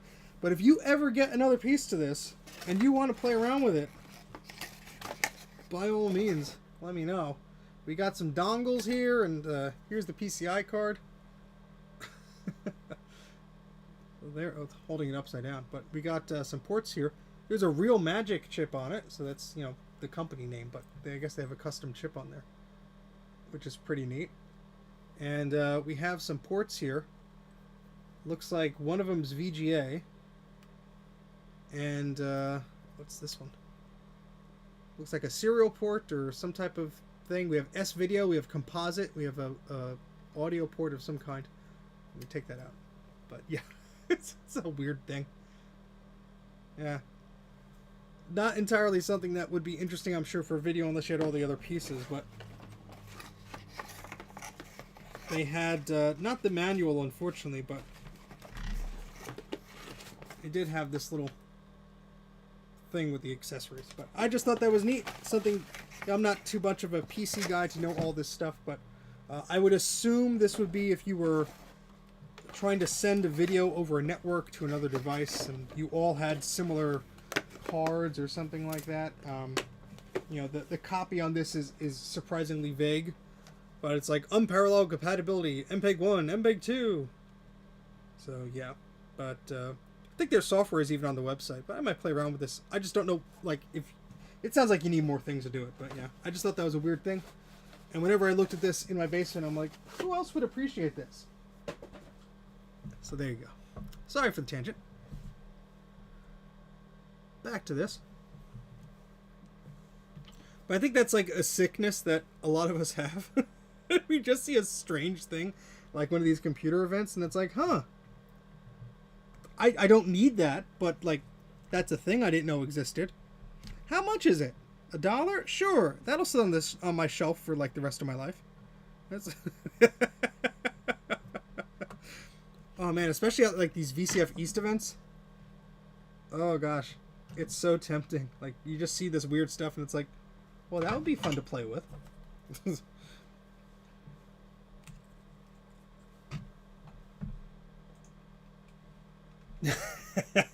Yes, I have a special sickness, Clint, for S-video and composite, like capture and stuff like that, because when I was young, we had a Power Mac 7500 desktop, which had the AV capability, so you could just really easily import video clips and stuff on the Mac, and of course they took up stupid big space on the hard drive. But I had a VCR plugged into it, and it was, you know, basically used as a TV, and I loved recording like clips of The Simpsons or whatever. But I don't know, ever since then, like anything that had that capability, I was just like drawn to it. So sort of a weird sickness I had. There's a one of those like all-in-one recorders that Sony made for their camcorders that has S-video and AV input and all that stuff, and I was at a thrift store. I have no use for a DVD recorder that does that stuff really, but I bought it because it was new in the box. Alright, let's just, yeah, there's some questionable stuff going on this board, but I think we'll be okay. I mean, after all, it did work.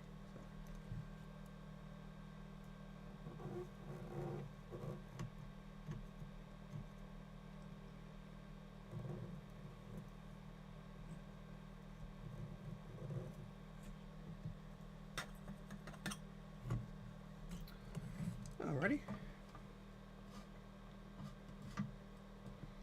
Sorry, just catching up with the chat here. I apologize if I missed anything. Hello, Mr. Fahrenheit. Thank you very much for joining. I was given a MediaVision Thunderboard 8-bit ISA a few months ago for free. Network Junkie. I have it out there of a collection of hubs, switches, routers. Oh, nice. It's hard to resist that stuff. Does anyone here know where I could get just the case from a Mac 2CI 2CX? That's a great question, Alexis. I would go to tinkerdifferent.com, and I'm going to bring up the website here just because I had a hand in helping create it and giving it a name and a logo and all that fun stuff, and it's a lovely thing to plug, so I'm going to do that. But Tinker Different is a great forum, probably the best place to ask a question like that if somebody has one that they're willing to give you or trade for you or something like that. Let me just show it on the screen here. Whoopsie. Wrong one. There we go.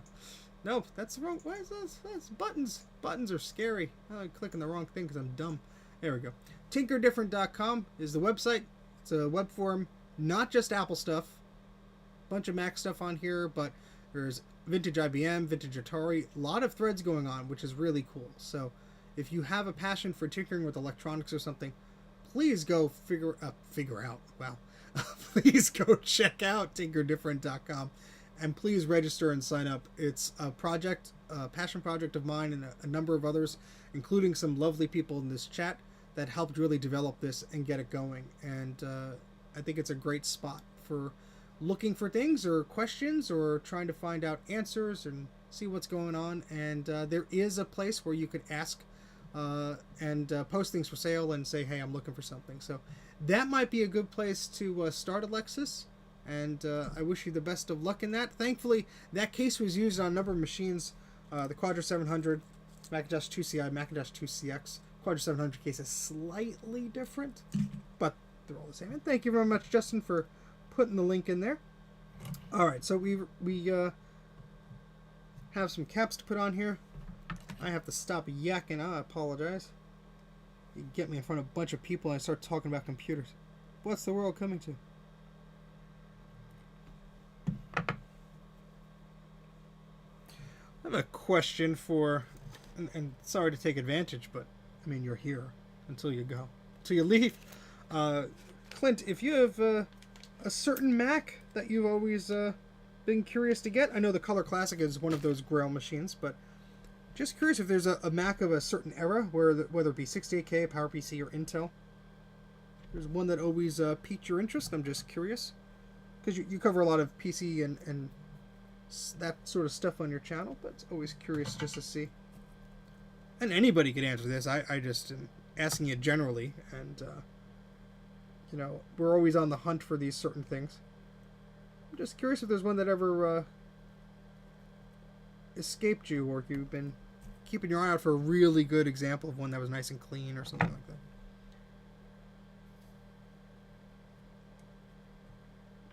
For me, it was the Macintosh Portable, and I'm still trying to fix mine up, but that's one that I've been looking for a while. Oh, yeah. Oh, yeah. The Jurassic Park influence, of course. Yeah, I have a Quadra 700 that is a little bit worse for wear. I think I can get it going. I think there's only one part that's really missing. It's a resistor pack that fell off the board. And it had a hard life. I think it'll be okay. But yeah, that's a great pick. Now, it's interesting. The Quadra 700 only has 2 NuBus slots, whereas the Macintosh 2CI and 2CX have 3. Now, the 2CX does not have onboard video, so you're going to use up one of those slots for video, but the 2CI does not have that same problem. 2CI has built-in video. Of course, the Quadra 700 is a bit faster. You could use that Apple upgrade slot and upgrade it to a PowerPC chip and all this fun stuff. So I am excited to get it up and running, but I grew up with the Macintosh 2CX. So I was like, well, why does everyone like the Quad 700? 2CX is pretty cool. But that's why I like asking these questions and hearing the different answers from people. PowerBook 1400, people liking. Quadra 700 also has half the RAM slots of the 2CI. Oh, that's right. That's right. All right, cool. So we have more caps to put on here. Sorry. We're almost done. We have 5 more in total, including the 2 that we're just about to put on. And then it's time to test it. And then after that, we'll see how it goes. We have been streaming for the past, my goodness, 3 hours and 30 minutes. We might want to give it a break there. Let's switch back to the microscope view because you guys can't see what I'm doing. Sorry. You were looking at the stats page there for a second. If I clicked on the wrong thing. So we're just putting these on. You didn't miss much. I was just putting flux on things. And then we're going to solder them up. Look out for a clean stock Mac Plus. Managed to get the accessories and the dock strip, but no system yet. Well, I will say, at VCF Midwest, there was no shortage of compact Macs. I don't know if I saw too many Pluses there. There were plenty of 128s and 512s. But the Plus is going to be one that you're probably going to be able to find fairly easily at an event like that. If you get there early. I mean, if you're setting up a booth, you'll be there early. But, yeah, they are pretty darn good machines. I did an unboxing video on my channel a few years ago of one I got. It was a steal. It was the machine with the box with a ImageWriter printer in the box. ImageWriter 2, rather. One of my favorite printers of all time. And dot matrix, of course. And it also had a floppy disk drive in the box, an external one. And the guy said that he bought it to do his dissertation and never really used it again. But inside of the box was a few discs, and one was for a Macintosh 2CI or 2CX. So I think it was just one of those cases where he bought that machine and didn't really use it, but later on got a better Mac and or got one from school or whatever, and use that instead. Seeing some small bits of crud on here, but I think that'll all clean up in the ultrasonic, so not really too concerned about that. It's an old computer. There's going to be crud on it, no matter what you do. But yeah, it's funny how, like, the Quadro 700 these days, you know, it's always been sort of a desirable machine, because I remember years and years ago looking for one and just never being able to find one for a decent price. But, you know, because of films like Jurassic Park and sort of the following it has in the tech community, it's just like one of those machines like that you want to find. And also it has tantalum capacitors on it, so it's a very good chance that machine is still up and running. But as I mentioned in my Vintage Apple Basics Part 1 video, the Quadra 650, or sometimes known as the Centris 650, is not a slouch either. The machine's pretty darn good, and it also could be upgraded to a PowerPC because it has the same slots. And it also has a socketed processor. So, you know, there's a few other Macs there. There are some hidden gems there. So if you can't find the 700, the 650 is neat, and that case can also accommodate a caddy drive or a CD-ROM. Now, finding the faceplate to that is not that difficult because the Mac 7100 used the same exact case. And I believe the 2VX did it as well, or similar. I might be mixing that up, but anywho, just rambling about Macs. That's what we do here. You started streaming before I could leave work today. I'm sorry. You could rewind. That's what I like to do sometimes. If I miss a stream by like my friend Bruce or somebody like that, and I'm like working on something, or I'm just cleaning up the house or whatever, just put the stream on and catch up. It's always nice because it's like, ooh, they're not streaming right now, but I get to watch. And then of course sometimes you forget and you're like, where's the chat? I need to correct him, or I need to tell him to look at the thing or whatever. And it's like, oh, this is not live.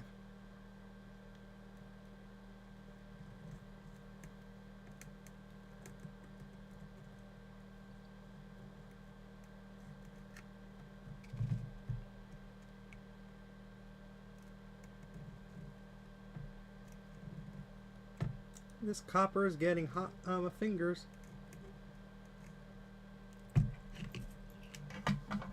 Alright, that cleaned up pretty well. Oh, let's see. Let's see what Dana shared. Dana, she does the best things, man. The best Photoshops. Let me wait for my slow web browser to load up here. Oh, that is beautiful. Let's click on this. We have to look at this tweet here. Let's see if I can share this window without breaking what I'm looking at here. It's fantastic. Look at that. For Mac84's current ongoing live stream with LGR. Look at that wood grain. You could probably see that in person better on Twitter there, because my window is cut off a little bit here. Let me try and move that up just a bit. Yeah. That is great. Color classic LGR. That is fantastic. I love it. I love everything about that. Follow NanoRaptor on Twitter if you don't, because if you're not, what are you doing? It's just fantastic work. Well done. Well done. And thank you very much, Justin, for being so on top of things and putting links in the chat and all that stuff. Thank you. Thank you, thank you, thank you, thank you, thank you. All right, so let's just put some flux on here. We'll get the last 2 caps on. Oh, we're ready to party.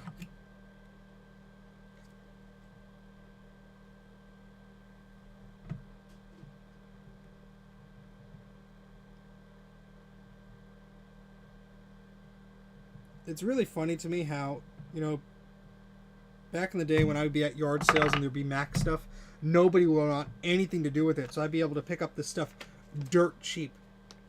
And now it's like anything with an Apple logo on it. People are like, I know what I have. I want $85 for this cable that has an Apple logo on it. But sir, that's just a standard ADB cable.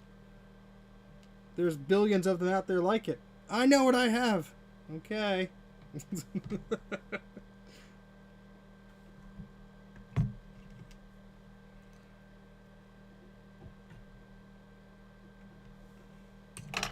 Sorry, this gets a little out of focus because of those little feet that we talked about on the board before. And they're just making it teeter-totter a little bit. So these are the last few caps that we're going to put on. Then we'll just double check our work and test it up.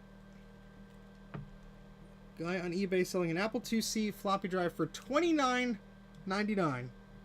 $22,999, excuse me.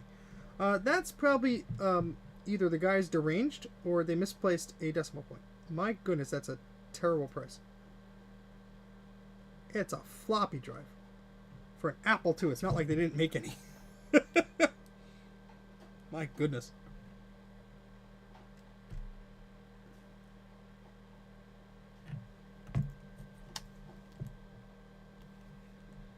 There's a bit of an art to this stuff, so trying to just make this nice and neat.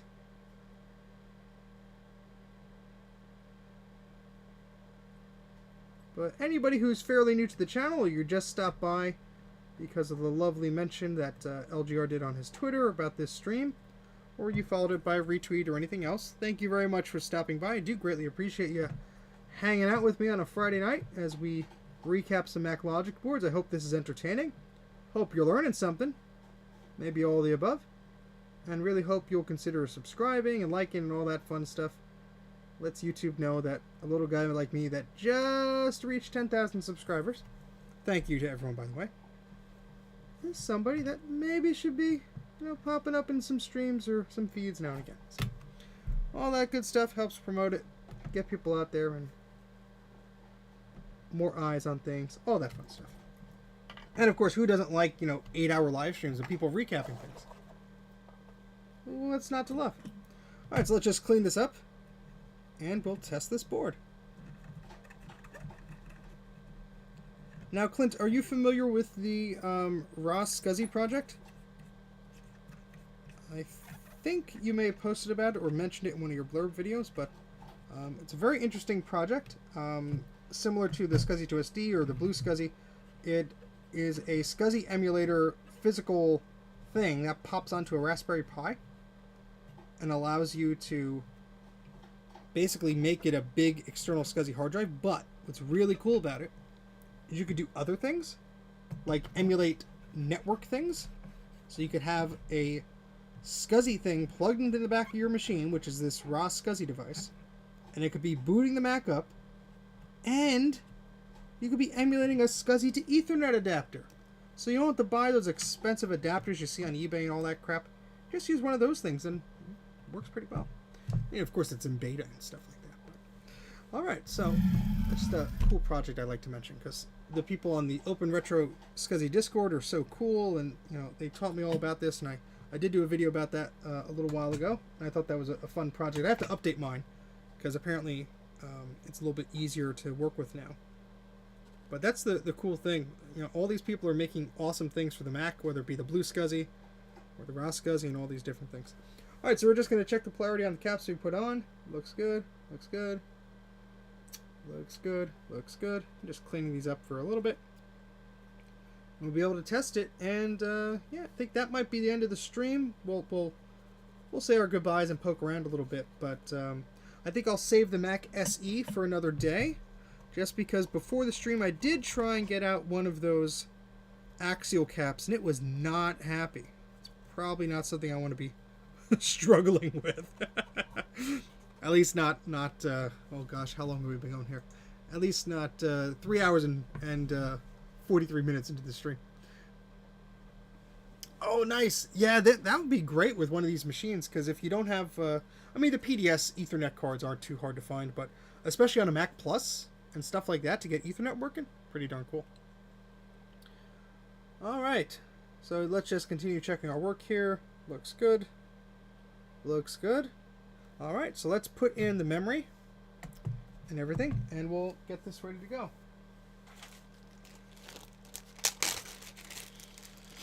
So we have two VRAM modules here. Snap those in.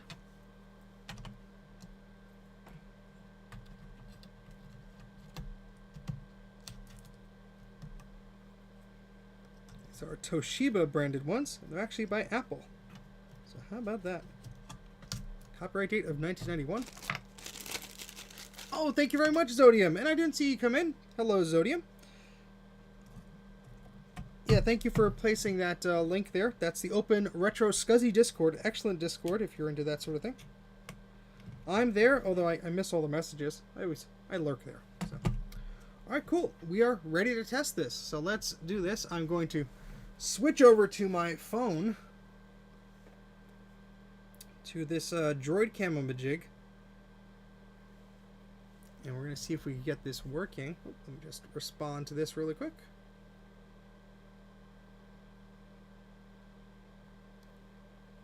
Alright, and we're going to go to this Wi-Fi camera thingamajig. There we go. If only I had a oh, where did I put that tripod? Oh, it's upstairs, isn't it? Wait, no, wait. It's over here. Wait, I have it. Hold, please. I have this little tripod we can put my phone on, so you all don't get sick and busy. Busy. Wow. Words are hard. Words are definitely hard. Just slap my phone on this tripod. It's a good thing you're not looking at it now because it's like straight up my nose view. Nobody wants to see that.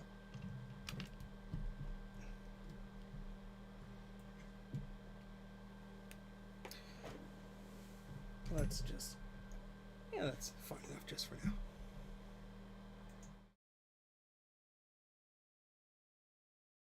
Wait, no, you can't hear me when I switch to that, can you? No, hold on. Let me fix the audio. Apologies, 1 second, please.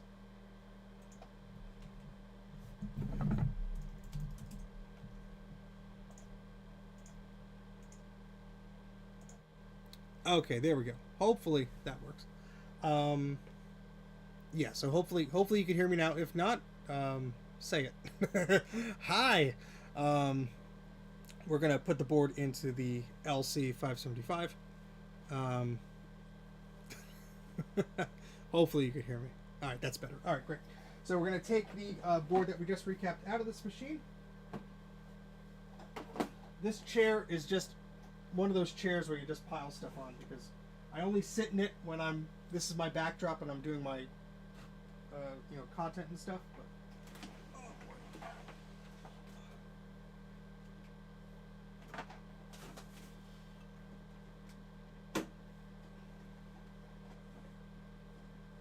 So for those of you who had missed it, this is the first board that was recapped.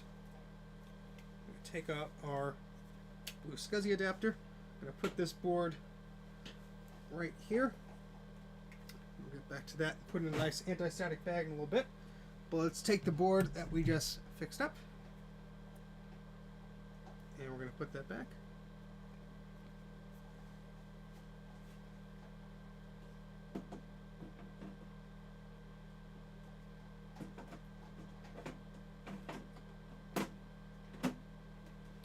Alright, going to plug in our... Actually, do I have the hard drive? No, I don't. So I'm just going to take the blue SCSI. It is going to give us an error. So probably is not going to like the... You know what? Let's try and fix that. 1 second. I'm going to just do a little quick switcheroo here with the SD card.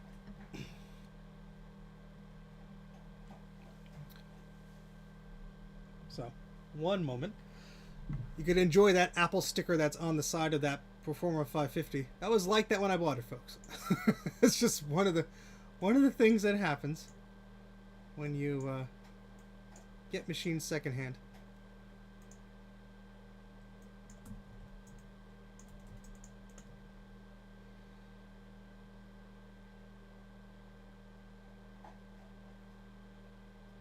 Okay. Alright, so I'm going to eject the blue SCSI. I just made a quick file name change there, so it should hopefully boot off of the system's 7.6 disk image, and not the other one that I don't want to boot off of, which was 7.1, which needs a certain enabler. And yeah, I can go ahead and do that, but it's a bit easier if I could just trick it to do it this way. Alright, so let's plug in the keyboard. Let's move this massive beast of a machine around.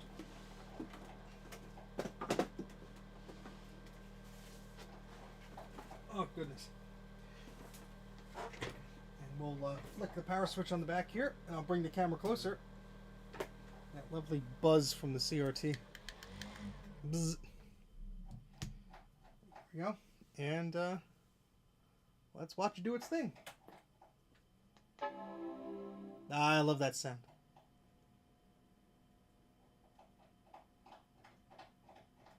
Who's scuzzy looking?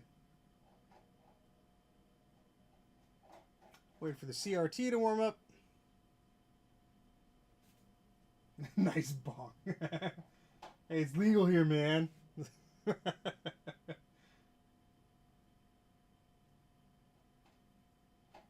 There we go. We have the nice gray screen with our cursor. And it's probably going to yell at me about the blue SCSI again, but maybe not. We'll see. Yep, so I have the system enabler, I think, maybe for... Or maybe I might have renamed the disk images weirdly. Now let's take a beat here. Let me just put the camera down so you're not all floating around here. Sorry. Let's turn this off for a second. Maybe I just have the disk images named weirdly.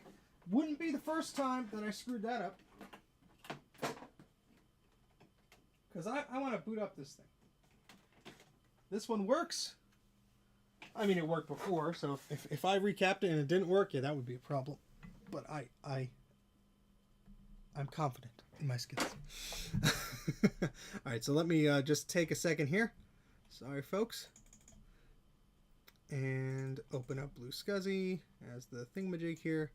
And let's just use one of these disk images. That should work fine, hopefully. Blue SCSI images, system 7.5. That should work.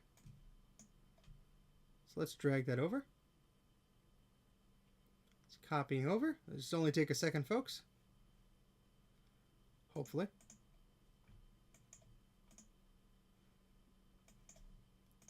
I just got to rename this.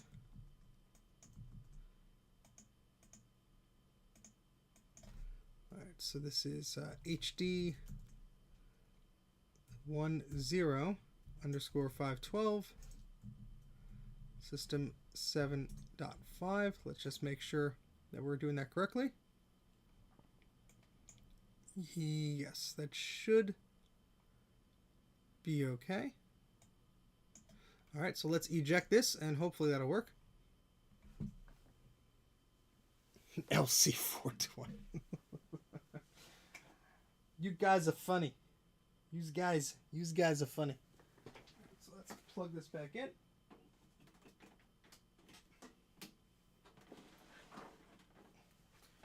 Let's bring the camera closer. We're going to try and turn it on again. Oh, it would help if I turn the power on. One second. There we go.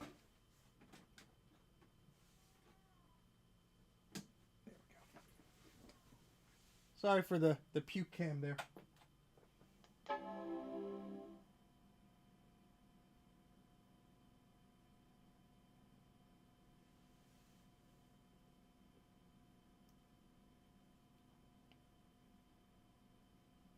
really should get little labels for my SD cards and just like have a boatload of them to have different OSs and stuff like that.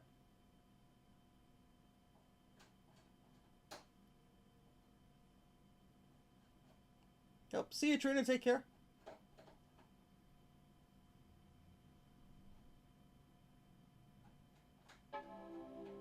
Okay, it is rebooting because of the system enabler, I believe. Hopefully. If not, then it's just... There we go. Look at that!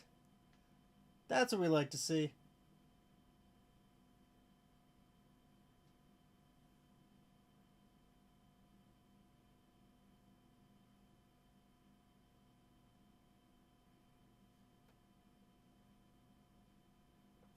I'm going to attempt to hold the camera a different way. You might get a little seasick for a sec. There we go.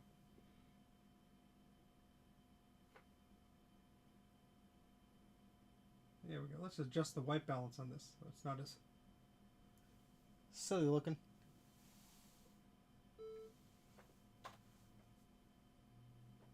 Alright, cool. Yeah, this was from the Quadra. But if we go to about this Macintosh, or about this computer rather, System 7.6.1, 36 megabytes of memory. We do have some stuff that we have to rebuild the desktop here for, but that's not too problematic. We also have some software on here. I think one is... we don't have Snooper on here, do we? Oh yeah, this was my original... this is my original Quadro disk image. That's what we were playing around with here. My old install of AOL Instant Messenger and all this stuff. Holy moly. But yeah, boots up just fine. I will be running the diagnostic software that I have, which is Snooper 2.0, one of the suites that I run, just to get everything fixed here. I do have to recap the analog board here. I see that... let's see if monitors will help us now. It won't do that here. But yeah, we do... That's right, this one isn't a digital one. But yeah, I had to fix the orientation of this ever so slightly. But look at that. That's beautiful. And I think we need a eep out of this machine. That could be louder. let's max this thing out. There we go.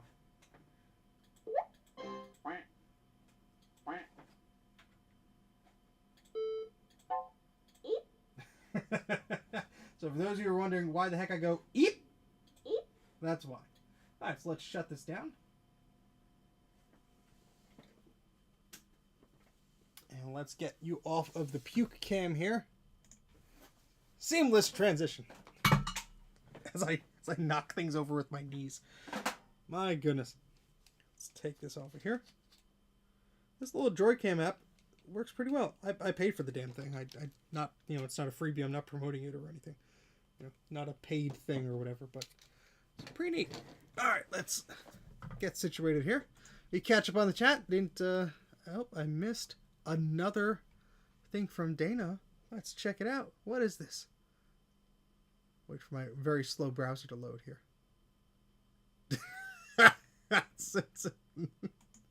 Oh, that's funny. The Performa 42069. My goodness.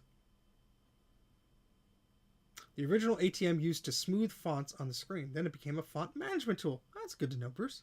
Bruce is back. Is it fixed yet? Yes, both of them are successfully fixed and recapped. There's the proof in the pudding right there. So there's one of the boards. That's all happy and recapped and working very well. We'll put it through the ultrasonic cleaner. Then we'll run some software tests on it and follow up on the stream another day. But my goodness, we've been here for nearly 4 hours. So I'm going to start wrapping it up if that's okay with everyone. Still have a solid 70 viewers. I would like to just plug my channel again, just in case anybody is new here. Please feel free to subscribe, like the video, all that stuff. You also get one of these cool shirts on my Teespring, which is linked in the video description. But if anybody has any questions, I'll be here for a few minutes. We could chit-chat a little bit, but it was a lot of fun to recap Clint's boards here. And they will hopefully serve him very well for many years to come. I look forward to playing around, watching him playing around with these machines, rather. There were 3 boards. The Macintosh SE has to have the axials replaced, and I was playing around with that before the stream.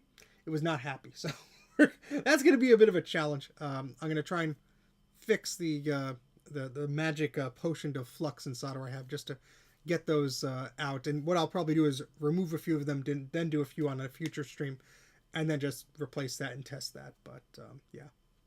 Hey Steve, it was great meeting you at VCF. Yes, it was great about meeting you as well. How would you go about choosing a microscope for the work you do? This is the Amscope something or other. Forget the name of it. I will put the link into my website that does link to the one that I purchased. It is expensive though. There are alternatives there, but it's just one of the things that works for me. It might be best if you look into other solutions. I know Justin here in the chat has a microscope he's pretty happy with. I do have the desoldering gun, and it was not working too well. So I'm going to have to play around with it. Maybe I just needed more solder or more flux. Here, I'm going to paste this in. Microscope. Whoops, I can't spell. There we go. There's some links on there. The microscope, let's see how much Amscope is currently charging for it. Found, not found. I have to redo my links. Thanks, Amscope. Thanks. Well, that's not going to help anybody now. Oh, goodness. That sucks. Well, I'll have to put a new link in there. I've been bringing people to that link and it doesn't work. Um, yeah, there's a few different microscopes. This one was about $500. You have to make sure it's a trinocular. Because if it's a binocular, yeah, you could view it, but you can't put a camera in it if that's something you're interested in. And also with what was I going to say? With this, you had to buy the camera and all this stuff extra. No, I didn't. I didn't use flux with the solder sucker. I was using flux with the solder and putting clean solder on it, and then I was using the solder sucker. I remembered what Joe was telling me. I wasn't trying to make that mistake. But yeah, Justin is saying that partial to the pixelated version of Steve's shirt. Yes, there's a few different versions. Thank you, Justin. Yeah, there's a few different microscopes out there that Amscope makes. There's also these little doodads that have a screen and stuff like that. So not just that company, a lot of other people make things. But I would just find one that meets your budget and that works for you. Check out the reviews and just see if that's something that works in your situation, because that's what I did. And I will have to go and find out how to fix that link. I don't know if they still sell this model or what, but yeah, that's a great question. Ah, okay, Justin. Yeah, that I guess would have been a problem.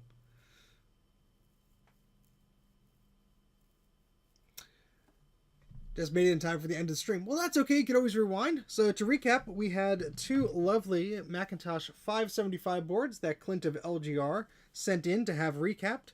He also sent in an original Macintosh SE, which typically doesn't have bad capacitors, but, you know, might as well replace them, make sure they live a long and happy life. And it sounds like he might have a Macintosh 2SI to send my way at some point.